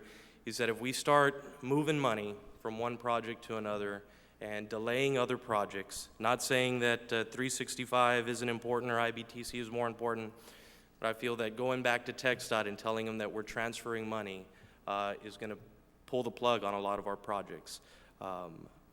I will do whatever our elected officials ask us to do and continue to be a voice up in Austin and bring down money. But I think to bring down $110 million and to continue to delay projects is a big concern for me. And I look forward to continue to work with you all and our RMA in the near future. I'll entertain any questions if you have any at this time. No questions? Any other question, comment? Is there any action item? No, Commissioner, this in essence was an update to the court on these projects. Any comments from anyone else on this matter? I see that, I don't know if Mayor Darling or any RMA board members or representatives from. I want to first thank Commissioner Flores for putting this item on the agenda. I do believe that clarity is very important, and I've been selected by the 5 voting members of the RMA that voted against entering into an interlocal agreement with Mission. The reality is that IBTC, and if I could finish with all my comments, the IBTC, it's a linchpin to making the toll road financially viable at its first in its first years of life. Without the IBTC, the Ansalduas FAR connection is not going to work, and Highway 68 from the Edinburgh Airport all the way down to the expressway will not have a connection, which is called the IBTC. With what we've already approved to move forward, and what our Representative, Mr. Martinez, has already done for us, is that we will build 50 miles of road, 50 miles of toll road. That is half of the loop. The question that we have today before you is the interlocal agreement. Why did the majority of the members vote against the interlocal agreement? And why did the city of McAllen then subsequently wrote a letter and saying, we will do this with Mission only if Mission already has the $60 million committed for the construction, and it does not interfere with RMA projects, already selected projects. We're not against phase 2 of 365. That's from Granejo all the way back to Conway. We're not against it. We're against about what comes first. What comes first? Shovel ready is a very key component, but shovel ready is IBTC. That's what we need to go and get done. That's why Mr. Martinez came in with the $25 million. Now, where are we as a board? And this is the way we see it. The commissioner is absolutely right. Beto Salinas, who I consider a friend, and the rest of the people, the leadership of Mission, are aggressive, as is Mr. Flores. They're good people that get things done. But that same aggression then also pushes forward the idea that monies can be moved around, that they can then go seek $60 million from TxDOT that would compete with construction money for the IBTC. That's the logic that several of the board members see it. It's Alonso Cantu, it's David Guerra, it's Forrest Reynolds, it's Mike Cano, and Josua Reina. We had good, solid conversations. And everyone felt, the majority of us felt, that this is not the time or the place to have this discussion. Clarity is a serious problem, and I agree with that. Why? Because we have people, especially professional services company, working around the RMA to go and do things that they believe should be done. But who's talking to the RMA and sitting down with what are the priority projects and how do we come with all the funding and work together? Why are so many interested parties working outside of the RMA, not coming to RMA meetings, not presenting their case, and they go out and do things independently, which interfere with the running of the RMA? Maybe it's because you're staying behind. Maybe because you're staying way behind. Maybe people want things to happen. Well, that's a good point, Joe. That's a very good point. But Joe, honestly, you don't know all the details. I'm telling you right now, you don't. Wait a minute. Now, let me tell you something. but let me finish. My Let me only finish, Joe. question was, were there some appointees that were against this particular item on the agenda because the city of Mission or somebody else was going to take control and build that project? No. That was my only question. That's not the issue. Oh, Dennis said That was there was a never, couple. well, that's Dennis's view of his facts, That's not the issue. It's about economics, vitality, and it has to do with money, Joe. It's all about money, Commissioner. And so we just have to work together, and we invite you, Joe, Mr. Flores, Commissioner, if you want to have a meeting with the majority of the board, we'll sit down and we'll discuss it. We're open to any changes.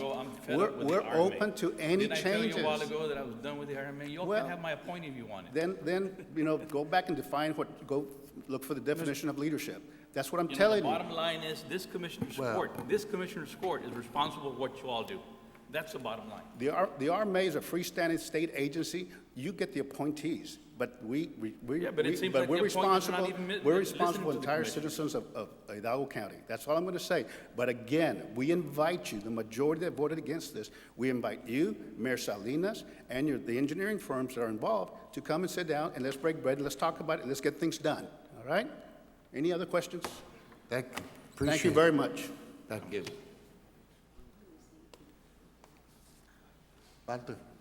Thank you, Commissioner. I will remind the court that it's 10:46, and we have a 12 o'clock deadline. So the next agenda item is the open forum. But Commissioners, I do want to recognize in attendance the Harvest Christian Academy's U.S. government class, and that class is under the guidance of Mrs. Jeanette Andrade. Y'all please stand. Thank you.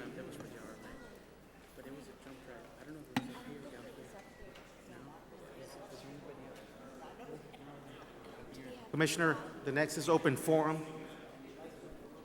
And I have Mr. Jose Pepe Saldaña.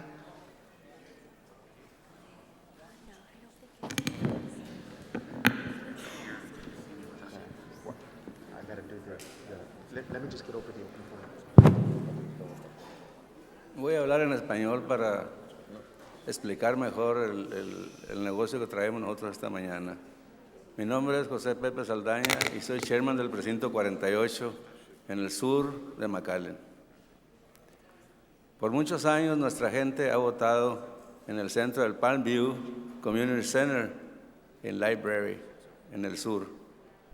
Este lugar cubre las comunidades de el McAllen Subdivision, la Hermosa Subdivision, la Balboa Subdivision, la Unidad Subdivision, Los Encinos y la Idela Subdivision. Todos estos lugares votan ahí en este Service Center del Palm View, que está por la calle Jordán y la Ware. En esta ocasión, la señora Ramón no abrió este lugar para que vote nuestra gente.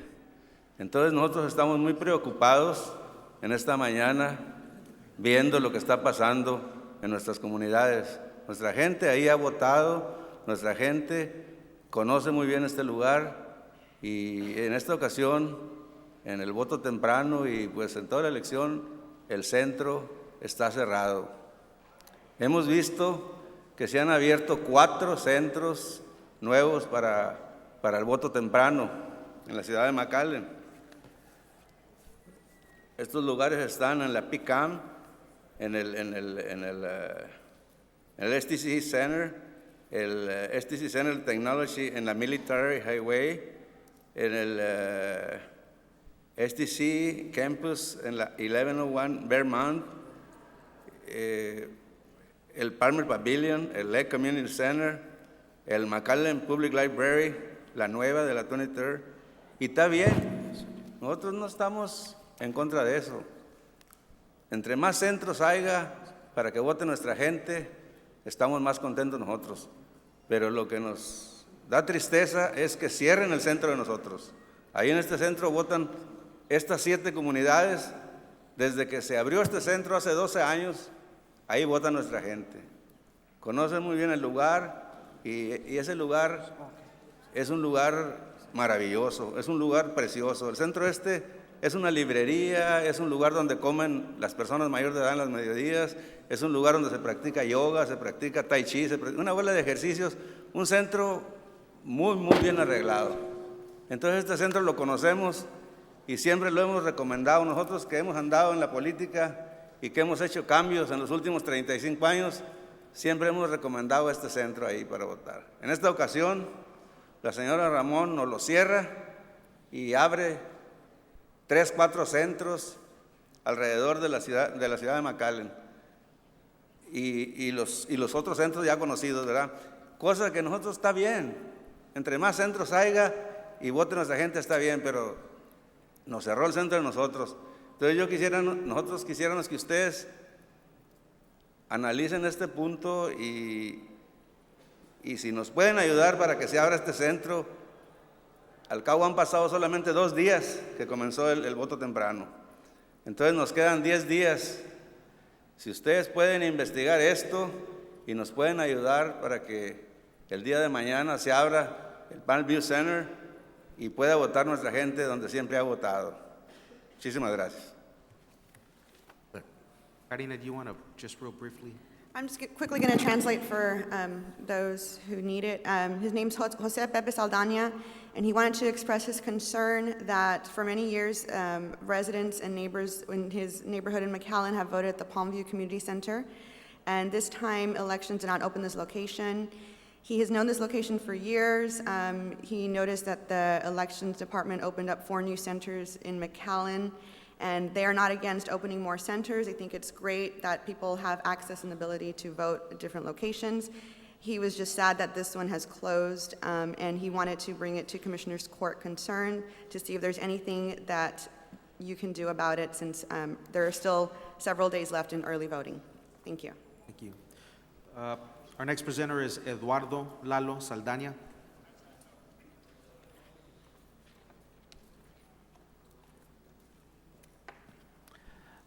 Buenos días, comisionados.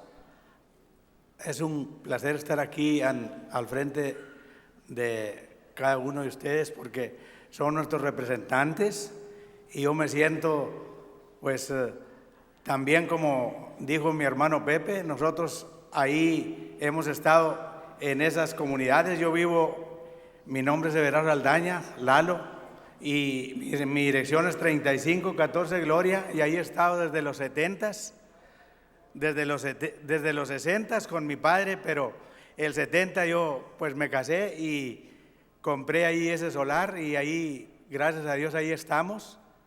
Y hemos estado participando como ciudadanos y nosotros principiamos en aquellos años, íbamos a votar y pues gracias a Dios a ese derecho que tenemos como ciudadanos, entonces hasta este día nosotros hemos ejercido ese derecho y hemos motivado a nuestros ciudadanos en las comunidades a que se hagan ciudadanos, a que voten, a que vayan a un lugar donde se sientan pues tranquilos, y nosotros somos parte de esa comunidad de McAllen. Y yo soy del precinto 95 y también pues es triste esa noticia de que nos cerraron ese centro donde nuestra gente va a pie, van cientos de familias caminando, haciendo ejercicio a ese centro porque es un centro comunitario y nos sentimos confortables. Ahí vamos. El lunes fuimos nosotros a la sorpresa que no estaba abierto. Entonces nosotros queremos que se abra ese centro porque nuestra gente quiere votar y quieren saber un lugar donde y nos ponen otros centros donde pues, no estamos familiarizados. Entonces queremos pedirle a la comisión de ustedes como comisionados a ver si pueden considerar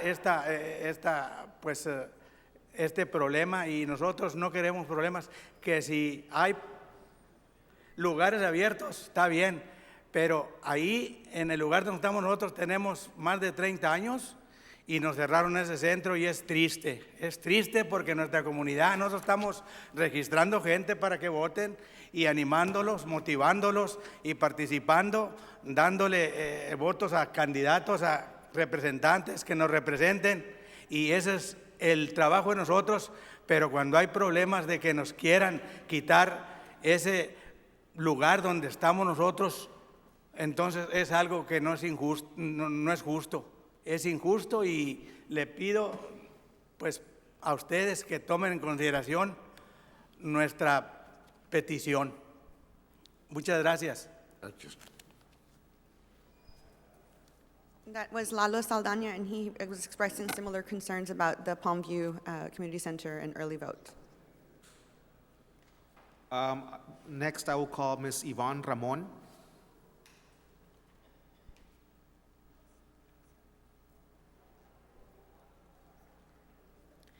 Good morning, Commissioners. Y if I may start in Spanish, me da mucho gusto que la comunidad del condado de Hidalgo tenga tanto interés, porque es lo que queremos, que las personas salgan y voten, y nunca ha sido el interés de mi departamento cerrar ninguna localidad. Al contrario, esta localidad, ya tengo yo 5 años de estar de administradora, nunca ha abierto durante la elección constitucional, durante el voto adelantado. Siempre ha abierto sus puertas durante el día de la elección, que este año va a ser el 5 de noviembre, y será abierto durante ese tiempo.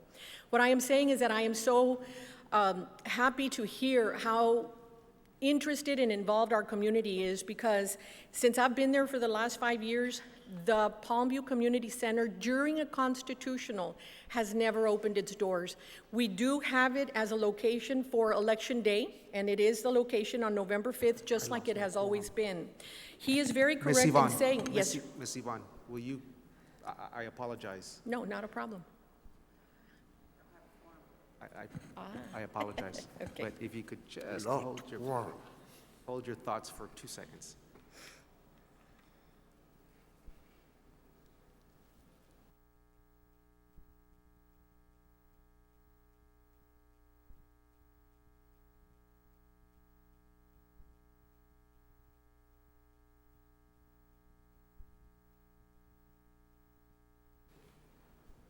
You may resume.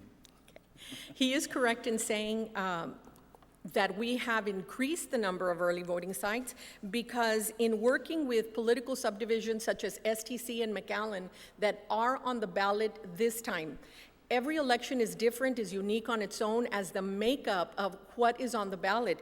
And in collaborating with these political subdivisions, we worked closely with them. And in fact, McAllen alone has 6 early voting sites, compared to all the other cities that have maybe 1, Westlaco with 2, all the others have 1, because of the election that is taking place and because we collaborate with these political subdivisions before we bring it to the court. Another thing is that we've got mobile units that are also, and do you know that McAllen alone has 8 mobile units, with 5 of them being in South McAllen. So we understand, and I know that one of the most important and most difficult things that I do is identifying poll locations. Definitely, this is always a concern, but please know that before I bring this to the court for your approval, we have worked very closely with those entities that are on the ballot, and we, with STC and with McAllen, we worked closely to see which were the sites that were going to be open. But please know that Palmview will be open like it always has been, on Election Day, November 5th, for the voters that are here today with their concern. I would like to tell you that yesterday was a great day for early voting. Because of the elections that are taking place, we had a record 1,352 unofficial voters go out and vote. Knowing that the local elections really draw out the voter, constitutional is always a very low voter turnout. But right now, throughout the cities of Weslaco, throughout the cities of Edcouch, and those cities that have elections going on, the vote is higher there. So thank you very much. Thank you, Ms. Yvonne. I'll call Ms. Virginia Townsend.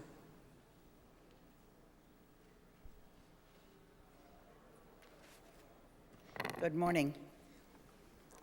Yes, for somebody who's been here a long, long time and then listened to this morning's discussion, I would hate to see that some organization like the RMA would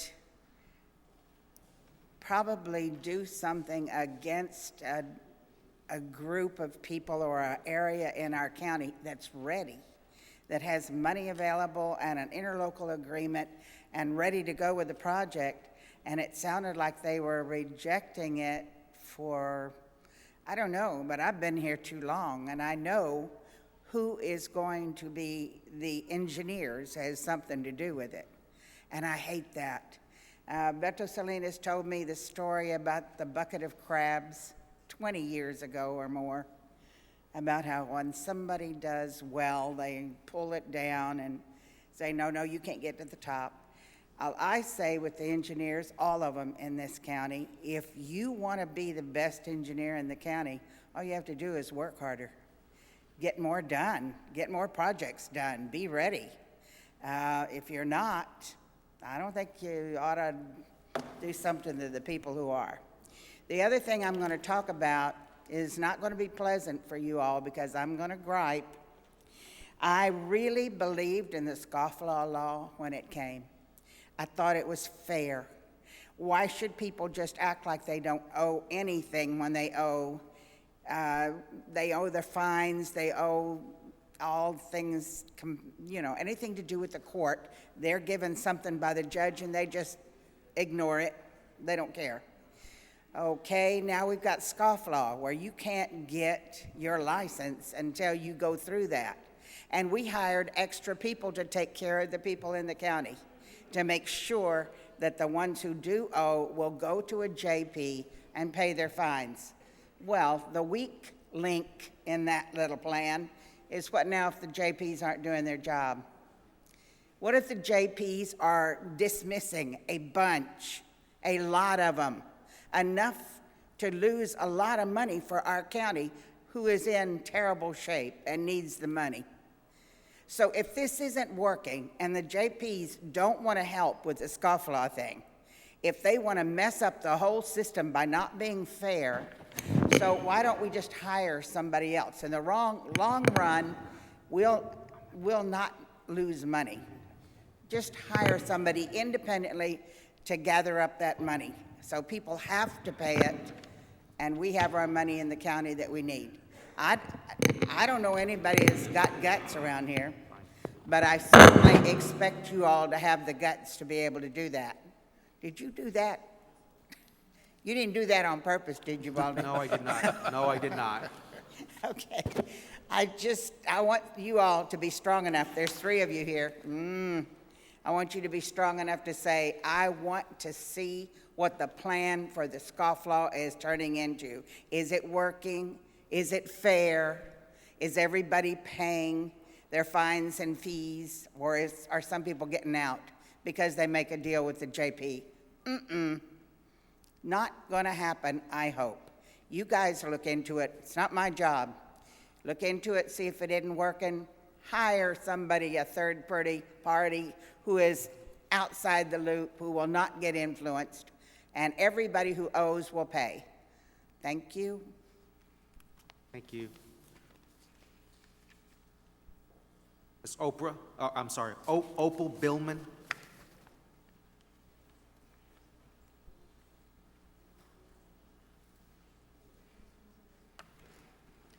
Good morning. My name is Opal Billman. Anybody here ever pick up your phone and call the Billman Real Estate LTD Corporation? Or drive over to their office? Do you know where their office is? My son Jason applied to the Secretary of State for a corporation. Jason owned no business, and Jason owned no real estate. He was working with his parents. His parents had a business and real estate. Was that the basis of certifying Jason with a corporation? Because the Secretary of State did. Exactly what did the Secretary of State certify? The Billman Real Estate LTD Corporation is Jason's. Ownership of the community property is mine and Joe's. A grantor cannot convey to the grantee greater or better title than the grantor holds. Thus, a deed conveys nothing where no title rests in the grantor. Joe had a deed prepared to convey our community property into Jason's vacuous corporation. Joe's deed conveys nothing because our community property is owned in deeds by two people and requires the signature of both owners to be conveyed. The deed states that the grantee assumes grantor's obligations to Bank of America, which are secured by the community property of Joe and me. The community property of Joe and me is debt-free. That's the way it entered the court. Neither Joe or Jason had or has collateral to borrow money from Bank of America. Bank of America has no position in the division of our community property. For the 275th District Court to use our community property as collateral with Bank of America to enforce the judge's decision to divide a non-existent $650,000 as our divorce settlement instead of dividing and returning our community property to us conflicts with law. An expert witness testified that our land, 72 acres of capital improvements, could not be divided, was excess land with no value, which impaired the other land. That is transparent nonsense. The court accepted this nonsense as an appraisal and set our community property aside with no division, value, or divorce settlement, but with a court-appointed manager, Jason, and a court-appointed beneficiary. That was it for Joe's petition for divorce. The court did nothing. Ownership of our community property remains Joe and me. The witness claiming to be an expert was not qualified to appraise real estate. All land can be divided. Division of our debt-free community property would have been as easy as pie, and it was the judge's only job. Obtain a survey, draw a line through it. There are two owners, and you've got two parcels of land. Ms. Billman, you have There 1 minute. is no debt, there is no corporation, there is no Bank of America. So now we get to what the court did do. The expert witness testified that 15 years of rent would net $650,000, which is conjecture. The $650,000 has no place in our divorce settlement. It is not community property. It has nothing to do with us or our community property. It did not exist. The court is placing a predatory loan on our community property. Thus, a predatory debt is being inflicted on our debt-free community property by the court. The court was supposed to divide our community property and return it, not dump a huge debt on it. When Joe died, the law is the case must be dismissed, which would have moved our community property to probate court, where under state law, the estate of Joe Billman Ms. would have Billman. been distributed Ms. to Billman. his heirs. Ms. Billman, I'm sorry, but your 5 minutes have elapsed. Thank you, ma'am. Our last presenter under open forum is Mr. Willie Lopez. Oh, I'm sorry. Miss Lily Lopez. Good morning, Commissioners. My name is Lily Lopez Killalay. I'm with United Way of South Texas, and we are here to officially kick off the campaign with the county and its employees. We thank you for your support. It's been our pleasure and honor to visit you and your employees actually at the precincts, and then, of course, to visit all of the employees at the county with the different departments. We have already scheduled our WIC department, our sheriff's department. We'll start with our tax office, and then we'll move forward with contacting all of the departments. I provided some information just to, again, update you and remind you of the services that we provide in the two-county area. We are a 6-person staff that serves Hidalgo and Starr counties. We fund over 25 nonprofit agencies that serve over 240,000 residents in the counties of Hidalgo and Starr. We fund organizations like the American Red Cross, Children's Advocacy Center, Boys and Girls Clubs, shelters for victims of domestic violence, programs for the disabled and elderly, all the way to job training programs through Goodwill Industries. We will be working with the judge's office. I want to thank Mrs. Chapa, Michael Leo, Karina for meeting with us, and we will be rolling out the campaign beginning next week. And again, we wanted to just come and share that information with you with the support of the employees here at the county. We hope to continue to serve the residents here in our community with critical services that address education, health, income, and basic needs of residents in Hidalgo and Starr. Do you have any questions? Okay. Oh, that you can't. Okay. All right. Michael, did you want anything? Okay, Michael is on our board of directors, and we are very honored to have him on board, and it's a pleasure to work with everybody here, and we look forward to visiting with you in the near future. Thank you, and everyone here, hope you have a good day. Thank you. Thank you. Commissioners, I'm going to ask the court to take item 8A, as we had a 10:30 posting for a public hearing. Yes, sir. So item 8A for the Health and Human Services Department, Mr. Olivares. It's a public hearing to consider public comments on proposed 3-year projects to be included on the Regional Healthcare Partnership Plan for Region 5 prior to submission to the Texas Department of Health and Human Services Commission on or before October 31st of 2013. Mr. Olivares? Yes, good morning, Commissioner. Good morning. I'd like to thank Mr. Guerra for helping us with the agenda and you all today. We have Ms. Lopez handing out some documentation that's for you all to have for your record. The purpose of this, sir, today we need to have a hearing in accordance to Health and Human Service Commission just to review that you all have acknowledged the fact that we've had the different partners submit applications. That's it. I mean, the bottom line is that we need to go to Cameron County and review that. Let me give you all a brief overview of what this is about, and then we could open it for a hearing. Just a quick brief overview.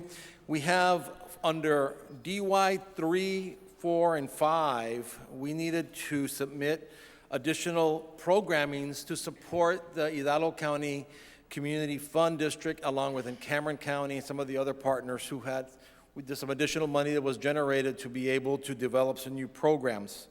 Right now, we have a total of 48 additional programs that have been submitted by the various partners in the 4-county area. Out of the 48 programs, there's a total of $514,495 and $436.07 that was submitted. We have a total of $381,974,000 approximately that's available for funding match from the federal government. We are required to put a committee together. There was a committee that was put together to rank and evaluate each of the proposals. So they've been scored and reviewed by a committee that was developed through us, through our office, that encompassed all the 4 counties and all the different partners. Those committees have reviewed them and have come up with the ranking. Also, any project must be subject to HHSC and CMS approval. So what we're looking at, we are estimating that there are some of these projects may not get approved. Also, there's a couple of projects from the South Texas Health System that are being re-evaluated on their value, and that value will, of course, be less than what's indicated in here. So we're projecting that everything should come in within $381 million that's available, and we'll be able to utilize the full amount of money that's available from the federal government for our Region 5 here in South Texas. So at this point, the programs will deal primarily with the residency, expansion of residency programs, dealing with pediatric, psychiatric, endocrinology, some diabetes issues, and some cancer programs. We'll be dealing with diabetes, obesity education awareness, and working closely with Hope Clinic, Nuestra Clínica, and the Clínicas Familiar in the Brownsville area.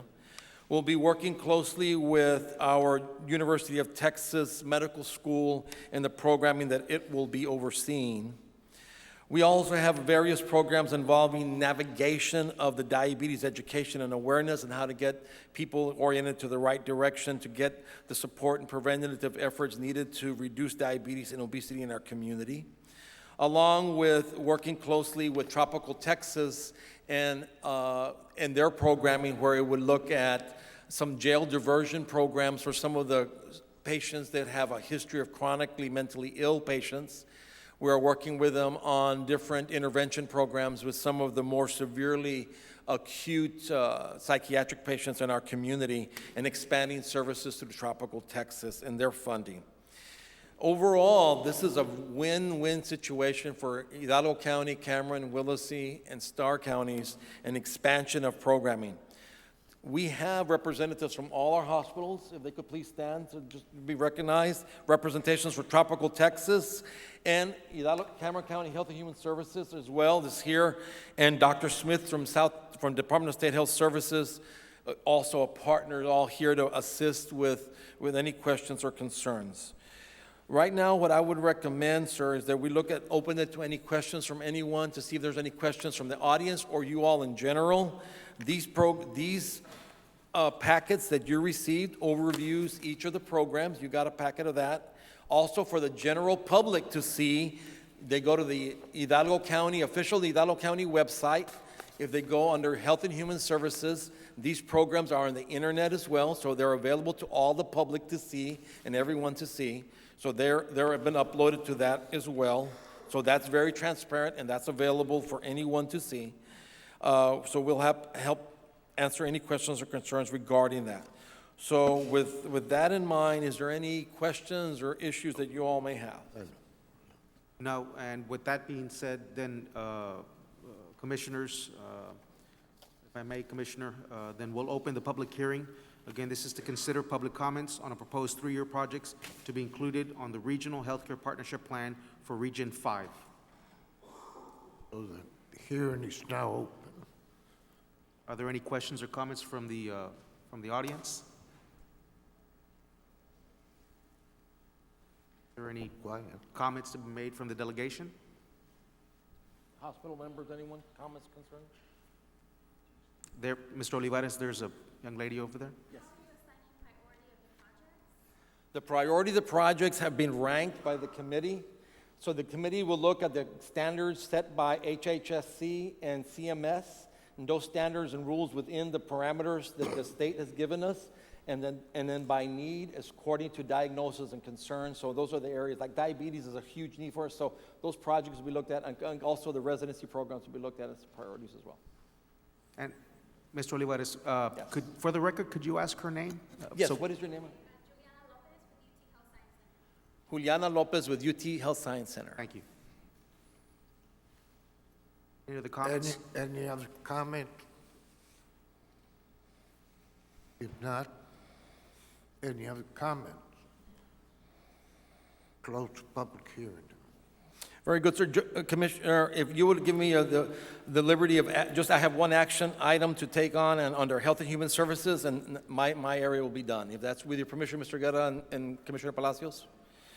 If I could look at item 8B, And it's item 8B1, approval of waivers of contract provisions for Texas Department of State Health Services, DSHS, waiving the requirement contract must submit payment request electronically as set forth in DSHS contract.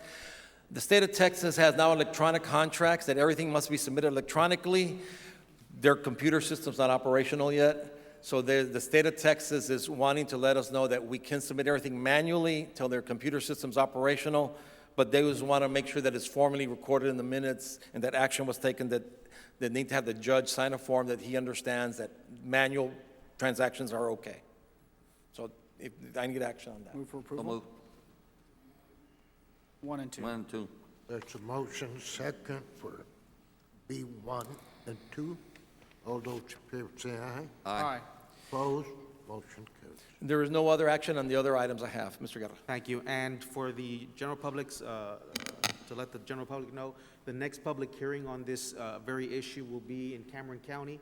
Right. It'll be October 24th at 8:30 a.m., Cameron County Commissioners Court, and that's located at 1100 East Monroe Street in Brownsville, Texas. Thank you, Mr. Guerra. Yes, sir. Thank you. So no action on C1 and D1? No, no action. Right, yes. Correct.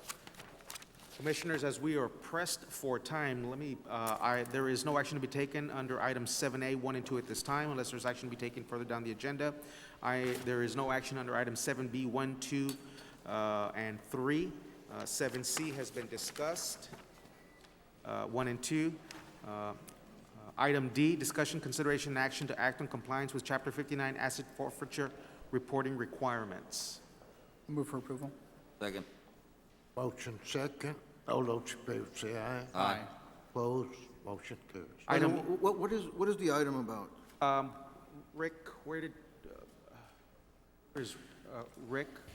Is that related to the Yes. item? Yes, to the, There's an agenda item under, you have an agenda item, if I'm not mistaken, Mr. Ofracio. on the consent. I guess it's already been approved, right? I believe this item was just, the judge had a question regarding the use of the form for the Chapter 59 asset forfeiture procedure that you're using. Mr. Ofracio, I think he had asked that you provide a copy of the form, and I believe you did that. And Rick wanted to make sure that, that we had the statute and everything pretty much squared away and ready for action later on in the agenda. Yeah, but that's on agenda 13A. Is that the same thing, Balde, or no? I'm actually looking up the, 13A, that's what I had requested last week to... I believe so, yes, sir. The judge asked that we bring it back and that we look at the form and that make sure that we're acting in compliance. they're related, yes. So 13A is where the court is requesting that I conduct an audit? Yes, I mean, I'm sorry, the item just approved. yes, that's what it's about, yes, sir. So I guess there's no action. So we'll wait needed until on that 13A. Okay, so, Okay? No action on 13A? Right, because if you're gonna do it on this one, there's no need to do it on the other okay. one. But that is the action to request that I conduct an audit. Okay. Thank you. Thank you. Thank you, Hello. Jaime. Item E, I'm asking acceptance of a check from Travelers Insurance Company in the amount of $9,359.94. This is a reimbursement on one of our claims Move that for exceeded our approval. SIR. Second. There's a motion and a second. All those in favor say aye. Aye. Opposed? Motion carries. Item F is a request, an annual request by the American Legion Post 408 to use the Courthouse Square parking lot for the Veterans Day Parade to be held Saturday, November 2nd, 2013, from 8 to 11 a.m. There is a concern from the Auditor's Office with respect to the documentation of insurance for the courts to... Everything in order there, Valde? Everything's in order with respect to what we have done with the American Legion in the past. They have supplied letters of indemnity, in essence. They have never provided an insurance to the county. It is the use of the square because that's where the parade starts. Everybody lines up, everybody gathers at the Courthouse Square, and then they make their way, if I'm not mistaken, all the way to Bobcat Stadium. Move for approval. Second. Motion second. All those in favor say aye. Aye. Opposed? Motion carries. Commander? Good morning, Commissioners. I'm Gus Garcia, Senior. I'm the commander here of the American Legion, Freddie Gonzalez, Post 408. And the reason I'm here is every year, first week in November, as you well know, it's November the 11th, it's going to be Veterans Day. And then we always have our parade. We've been having it for the last 7 or 8 years. And it's, we have a turnout of about maybe 50 to 75 entries. Right now, we already have about 50 entries. And that's a way to honor, pay tribute to our veterans, both that are out, the fallen comrades, and also the ones that are still serving and fighting for our freedom. We go through a lot of expenses, and most of the work we do, we work very close with the Dustin Sekula Library staff. They help us decorate the float. But we do go through a lot of expenses in buying the material and getting people to come in and participate, gasoline. And all this is volunteer work on our behalf. So I'm here on behalf of the American Legion and our veteran members. And all we want to do is use the parking lot, like Mr. Guerra said. Every year, use it for about an hour and a half, just to line up the participants, and then we're out of there. And we go down the street. So I sent the letter, Mr. Guerra, here about a month and a half ago, 2 months ago. And to be honest with you, since no response, I thought it would be all right. But, and you mentioned about the insurance. If we have made every participant will sign a waiver, a release. And we do that with everyone that participates. So, you know, to cut it short here, all I'm asking if we can use a parking lot, the Market Square, so we can go ahead and get the parade going. And we're doing it for, like I said, for our veterans, our school kids, for the Edinburgh public, for the county, and everybody seems to show a very good, lot of interest in being over here, either participating or just go ahead and paying tribute to our veterans from the streets. Our Grand Marshals is going to be the veterans of the city of Edinburgh and Hidalgo County. So I'm going to leave it up to you, and thank you. Right, and the court did take action approving the use of the square. Okay. Okay. Thank you. Thank you so very much. Item G, if I can move along real quickly. Item G, discussion, consideration, and action to designate an area allowed by Chapter 51 of the Property Code other than the courthouse to conduct public sale of real property at auction. Commissioners, given all the work that's been done at the courthouse and the new security features that we have at the courthouse or measures, the area on the east side of the courthouse steps where we have our auctions becomes extremely congested at this point. Chapter 51.002 subsection H of the Property Code allows for the Commissioner's Court to designate an area other than the courthouse. I am recommending that we Move for approval. Okay, the area that I'm recommending to designate is what is formerly known as the Robert Chevrolet building on the on the south side under the canopy. And there is plenty of parking on the north side. Again, this will take effect 90 days from the action and once it's recorded at the county clerk's office. And so we'll take all appropriate measures for the announcements to the public about the change in the venue. Move for approval. We have a motion Second. and a second. All in favor? Aye. Aye. Motion carries. Item 8 has been acted on. Item 9 for the adult probation. Mr. Pat, oh, we have a representative for the adult probation. Good morning, Commissioners. Rodolfo Perez for adult probation. On item 9A and B, requesting approval on number 1, approval of certification of revenue as certified by the county auditor for the DWI court grant. Number 2, approval of appropriation of funds in the amount of $142,819.20. Number 3, approval to authorize the decrease, removal of supplemental pay, allowance for the following employees. Let's take 1 and 2 first. Okay. Entertain a motion for item 9A, 1 and 2. Second. We have a motion. We have a second. All in favor? Aye. Aye. All opposed? Motion carries. Number 3. Item number 3. Approval to authorize the decrease, removal of supplemental pay allowance for the following employees. We have the prosecutor, the assistant district attorney, and the court coordinator and assistant coordinator. Entertain a motion. Move for approval. Second. We have a motion and a second. All in favor? Aye. Aye. Okay, Motion carries. Number 4, approval of the salary schedule. Move for approval. Second. We have a motion and a second. All in favor? Aye. All opposed? Motion carries. Item 9B, our Veterans Court grant. Number 1, approval of certification of revenue is certified by the county auditor for the Veterans Court grant. Move for approval. Is that for One and items two. 1 and 2? We have a motion and a second. All in favor? Aye. Aye. All opposed? Motion carries. Number 2, approval of the appropriation of funds in the amount of $84,074.52. That's already. They did it together. All right, thank Yeah. you. Thank you. Number 10, Urban County.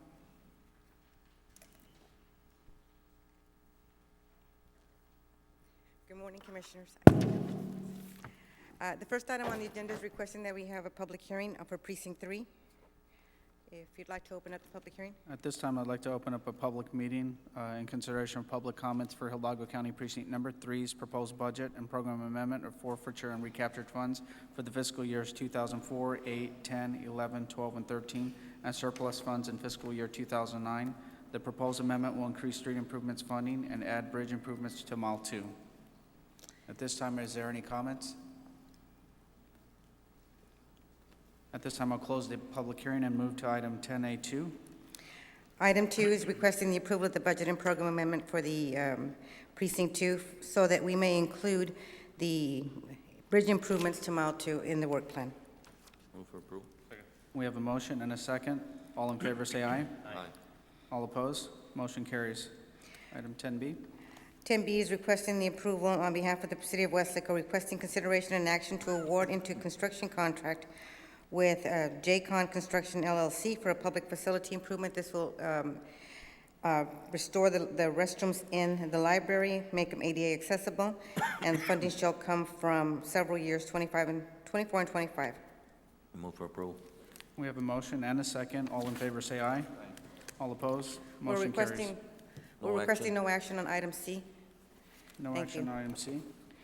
Item D is on behalf of Precinct 2, requesting consideration and action to award and enter into a construction contract with FJW Construction, the lowest bidder, meeting all specifications and/or requirements for the Texas General Land Office Round 2.1 GLOW contract. The amount of the contract will be $3,688,306.84 for the project known as the South Fork Drain Project. Move for approval. We have a motion and a second. All in favor, say aye. Aye. All opposed? Motion carries. Item E is requesting exemption from competitive bidding requirements under Texas Local Government Code 262.024A4 for professional surveying services. Yes, that's D1 and 2. Go ahead. May I proceed with 2? Go ahead. Item E. I'm sorry? Yes, item E. Okay, that was requesting, E1. The exemption? yes. Move for approval. We got a motion, a second. All in favor, say aye. Aye. Motion carries. Item 2 is the presentation of the scoring grid for the purposes of ranking by Commissioners Court. The 3 firms evaluated were CBQ Land Surveyors with a grade of 96, DOS Land Surveying with 94.3, and R. Gutierrez Engineering Corporation with a 92.6. Move for approval. We got a motion and a second. All in favor, say aye. Aye. Motion carries. Our final item is requesting the authority to negotiate a professional surveying service contract with CBQ Land Surveyors. Move for approval. We got a motion and a second. All in favor, say aye. Aye. Motion carries. Thank you. Commissioner, just to, for the record, item 6B is a no action. 6B is a no action. 6B is a no action. Yes, because we have not acted on this, so there is, just for the record, no action. I'm sorry, Ms. Yvonne. That's okay. Item 11A, approval of full contract for election services between Hidalgo County and the City of McAllen for their election to be held on November 5th, 2013. Move for approval. We got a motion and a second. All in favor, say aye. Aye. Motion carries. Thank you. Head Start. Flores.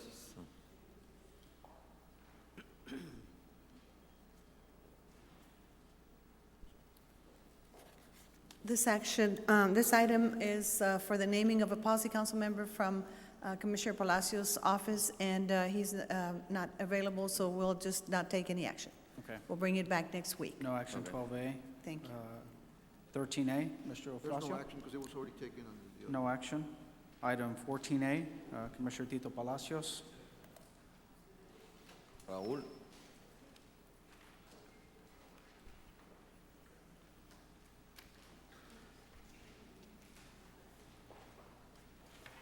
Commissioners, item 14A, Precinct 2, this is requesting acceptance and approval of work authorization number 7, submitted by Millennium Engineering for the materials engineering services for Border Road from Ridge to El Gato project. Move for approval. We got a motion and a second. All in favor, say aye. Aye. Motion carries. Thank you. Item 15A, budget. Good morning, Judge, Commissioners. Ray Salazar, Department of Budget and Management.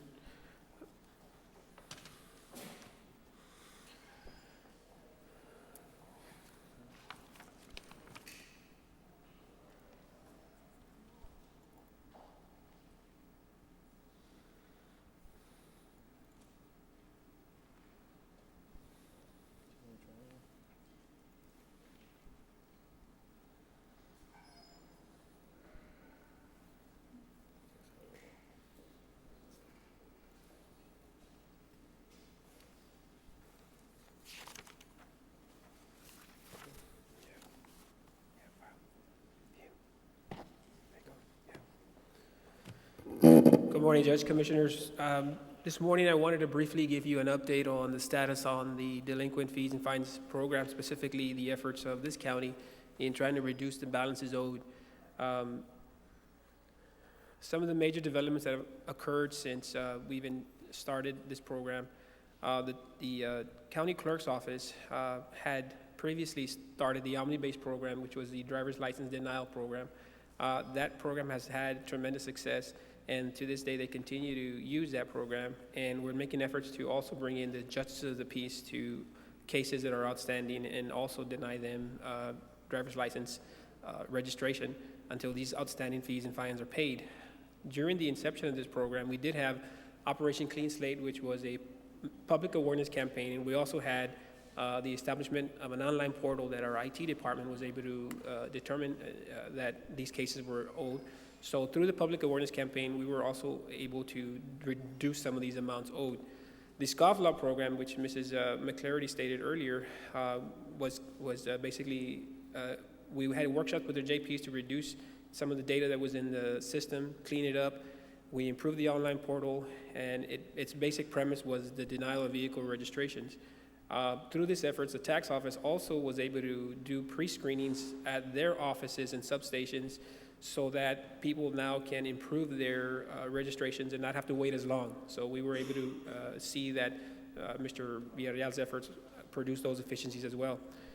The county clerks has recently, and district clerks have recently brought in their cases to the scofflaw program, where now not only they're denying driver's licenses, but they're also denying vehicle registration. And through the efforts of the IT department, they are installing mobile devices to our constables' vehicles to where now they can automatically see online activity from their vehicles and process payments in the event that they serve warrants. So we're able to facilitate the payments a lot faster. In the 2.5 years since this program has started, we've seen a total of collections of $1.8 million. 40% of that winds up in the road and bridge. For 2011, 2012, and 2013, you see that breakdown. In total, there's been about 10,000 cases that have been cleared. And when I say cleared is they have paid their obligations or the JPs have settled their debts.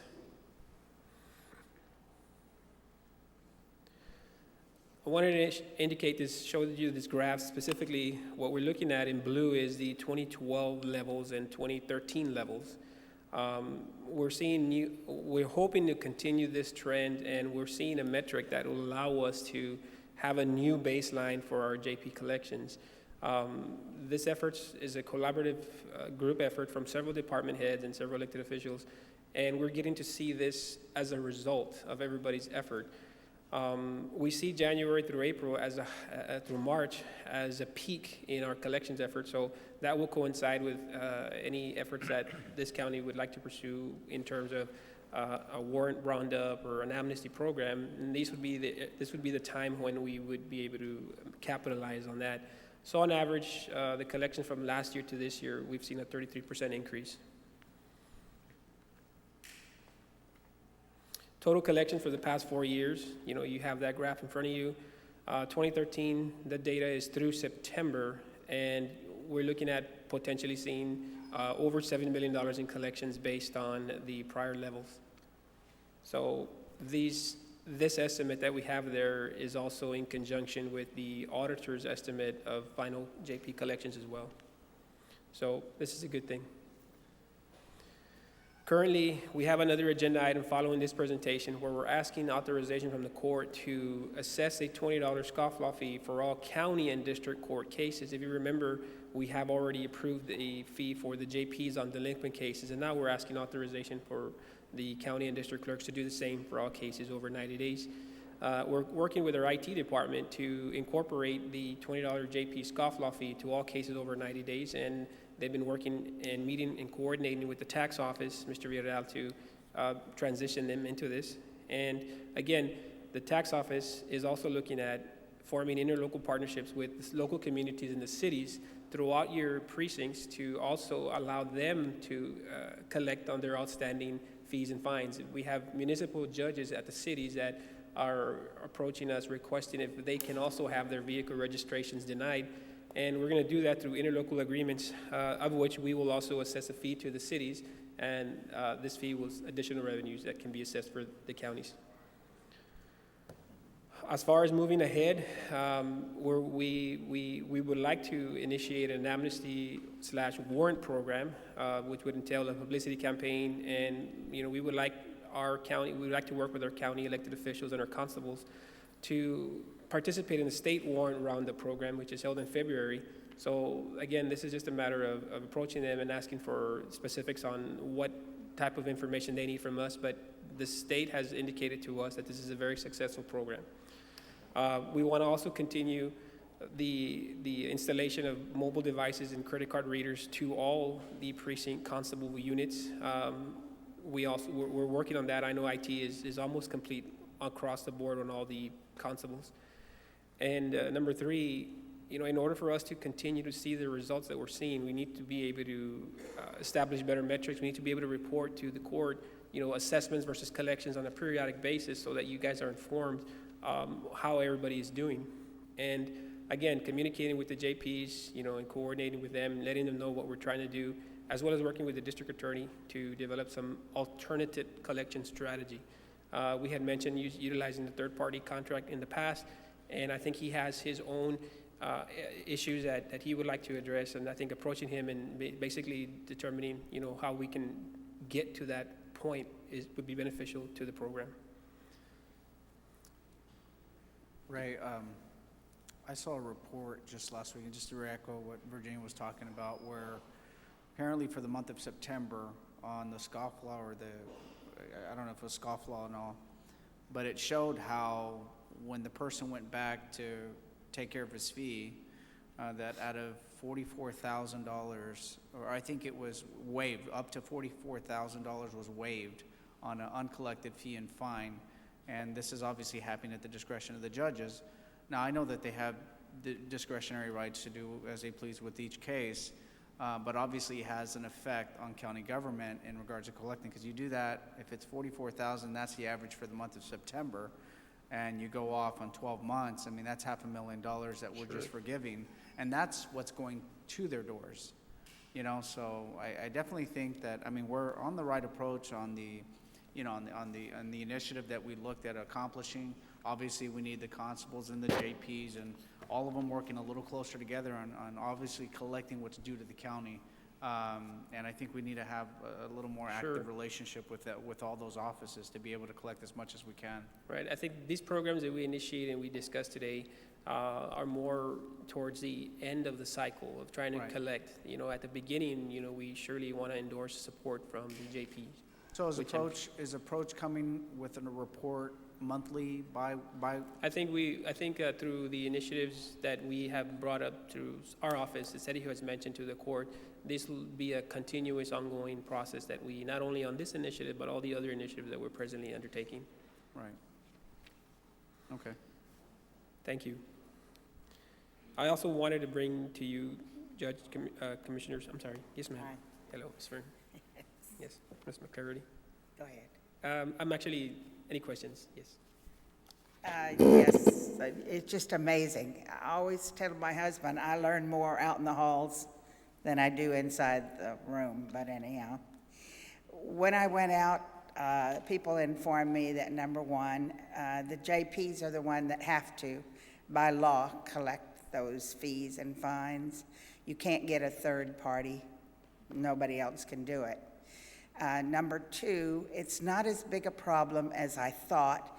It actually comes down to basically one JP that is not doing his job. I would say that's kind of a personal issue for the town, the community, to take care of that by making sure he doesn't get elected again. I still like everything that they're doing, anything that makes it fair straight across the board for people who have fees and fines, and for the county to collect them. I think that's just fair, and wherever it goes to municipal judges or whatever, I just want fairness.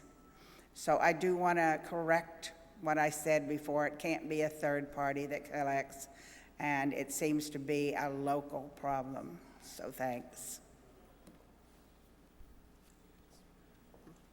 Real quick, we do need to just close the collection loophole on scofflaw. Now, what we need to, and a little bit disagreement with the comment, is we need to figure out if statutorily the JPs can allow either the county's current collection department or a third party to collect the 90-day outstanding. And that's where we need to figure that out. If we can take that collection aspect away and give it to somebody that's more focused on just collecting, I believe we can bring our numbers up. And that's one of the things that we've been discussing. We're still working on the numbers, and we're going to try to get there. We'll have more information as we move forward, as we run our reports. Thanks. Yeah, Renan will be working with us to get us these reporting metrics. Item B, approval. Hold on, you I'm didn't sorry. get a vote for 15A2. Correct. Entertain a vote for item 15A2. Second. We have a motion and a second. All in favor, say aye. Aye. Motion carries. Thank you. Item B.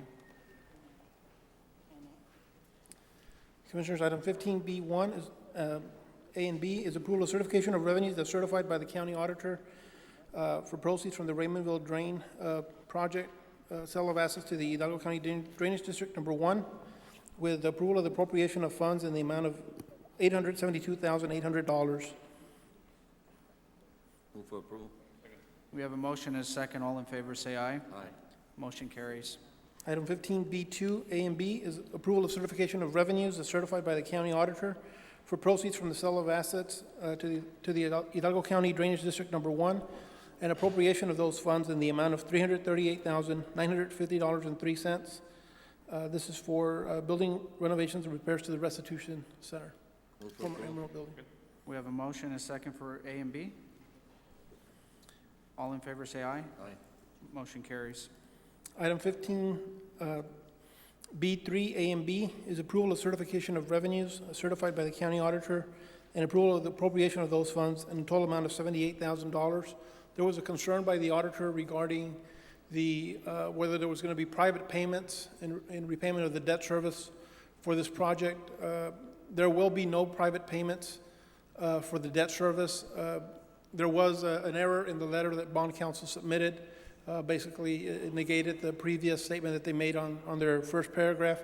So bond counsel is revising that letter to state so, as was discussed during the meeting that was held. So if I can have this item approved pending receipt of the revised letter by bond counsel.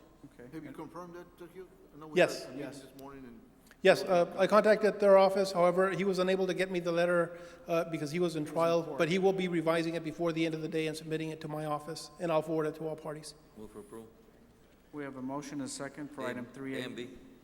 A and Yes, B? if it's, if we could have it approved, subject to receipt of that revised bond council letter. We have a motion and a second with that condition. Aye. All in favor, say aye. Aye. Motion carries. Thank you, Commissioners. Good morning. Martha Salazar for Purchasing Department. Item A1, A, B, and C, they're related. Requesting approval to declare the items listed in Exhibit A attached herein as surplus for the purpose of sale on an auction scheduled for November the 6th in accordance with Texas Local Government Code 263-152A1. I need action on that. Move for approval. We have a motion and a second to item 16A1. All in favor, say aye. Aye. All opposed? Motion carries. Just for added information, there were 2 corrections on the list that's attached. We have since requested a new list and have brought hard copies for the auditor's office, the court reporter, and Ms. Monica Vadillo. Item B, pursuant to Texas Local Government Code 263-151I and or 263-152A3, Commissioners Court proceed to order any of the property to be destroyed or otherwise disposed of as worthless, inasmuch as sale of items in Commissioners Court took to sell were not and resulted in no bids received. Entertain a motion. Move for approval. Second. We have a motion and a second. All in favor, say aye. Aye. Motion carries. C is requesting authority to publish advertisement for the auction of surplus equipment and vehicles scheduled for November the 6th. Move for approval. We have a motion and a second. All in favor, say aye. Aye. Motion carries.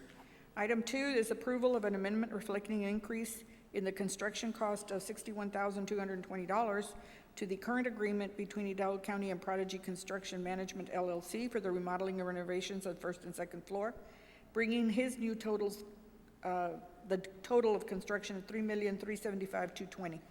Move for approval. We have a motion and a second to 16A2. All in favor, say aye. Aye. Motion carries. On B1, under Precinct 1, this is, I need to clarify some information I'd given the court. This is a claim from the vendor known as ASG in the amount of $23.45. After a long time of going back and forth with legal counsel, the ASG company has agreed to our form of agreement, and next week we will be bringing about 20 contracts of existing services that they do for the county to place on the agenda for approval. So we will probably finally be on track with them. And this is a claim for that amount. So you need action. Move for approval. Yeah, motion and a second. All in favor, say aye. Aye. Motion carries. Under Precinct 2, Item C, we had 6 participants to discussion, consideration, and action on a recommendation by R. Gutierrez Engineering to award to the lowest bidder meeting all specifications and requirements listed, RDH Site and Concrete Company of Pharr, Texas, in the amount of $297,936.13 for the bid known as road and drainage construction for Rancho Blanco Road. Move for approval. We have a motion and a second. All in favor, say aye. Aye. Motion carries. The next item is 2, approval of the following with DOS Logistics, contracted vendor for the Precinct 2 Minnesota Drain Project, as submitted through project engineer Ramiro Gutierrez, contract number 105066. That's A, retainage release in the amount of $39,133.35, and B, certificate of construction completion reflecting the date of May the 6th, 2013. Move for approval. We have a motion and a second. All in favor, say aye. Aye. Motion carries. Requesting authority to advertise with approval of preliminary plans and specifications as developed by project architect ERO. And this is for the equipment and maintenance facility asked by Commissioner Tito Palacios and concurred by Raul Cecin, professional engineer. The concern was of the title, but we have now submitted for attachment the specifications with the correct title. Entertain a motion. Move. Motion and a second. All in favor, say aye. Aye. Motion carries. Item D, 1A and B, for Precinct 3, acceptance and approval to execute the final form of professional engineering agreement with LNG, Mile 3 Road from FM 492 to FM 2221. Entertain a motion. We got a motion and a second. All in favor, say aye. Aye. Motion carries. Item B is acceptance and approval of work authorization 1 with an estimated cost of $872,800 as submitted through LNG for engineering services for the preparation of the environmental assessment, public involvement, schematic, and hydrologic design for Mile 3 project from FN 2221 to FN 492. Move for approval. We have a motion and a second. All in favor, say aye. Aye. Motion carries. On item E1 for Precinct 4, recommendation by project architect Dannenbaum Engineering for Commissioners Court to award the base bid with alternates 1 and 2 to lowest bidder, meeting all specifications.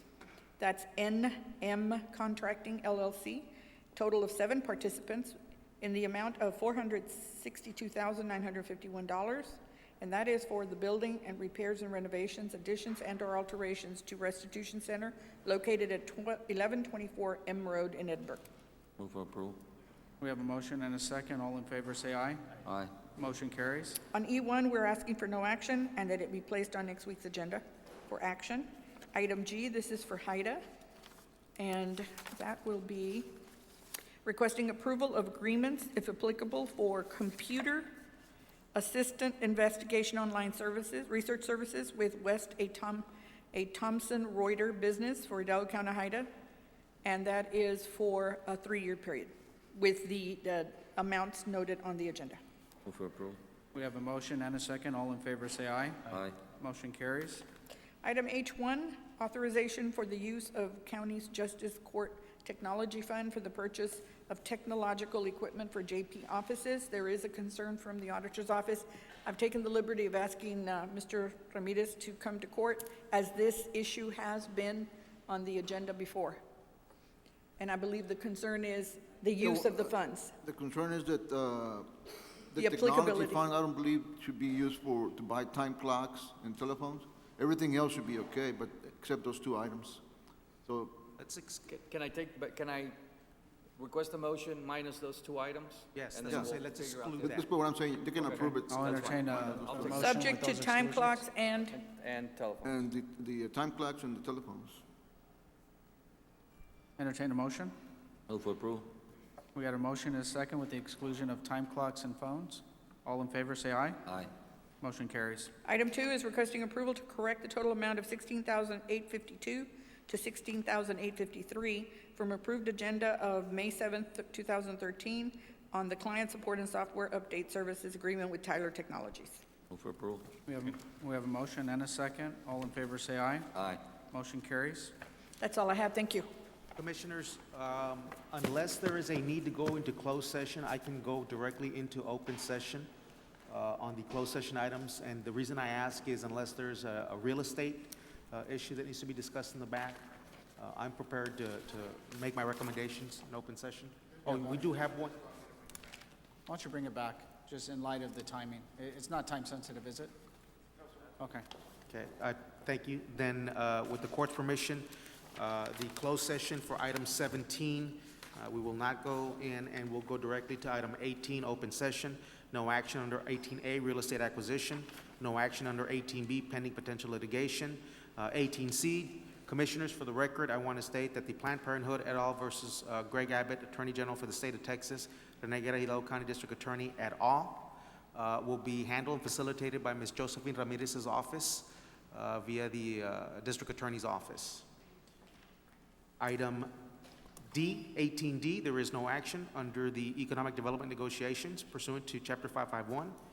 Item 18E, Commissioners, I am recommending and I'm asking approval to make a settlement offer and settlement of claim of Maria E. Gonzalez in the amount of $129.90. Move for approval. We got a motion and a second? All in favor, say aye. Aye. All opposed? Motion carries. Item 18F, claim of Candido Bocanegra. Commissioners, I'm asking settlement authority to make an offer in the amount of $6,503.41.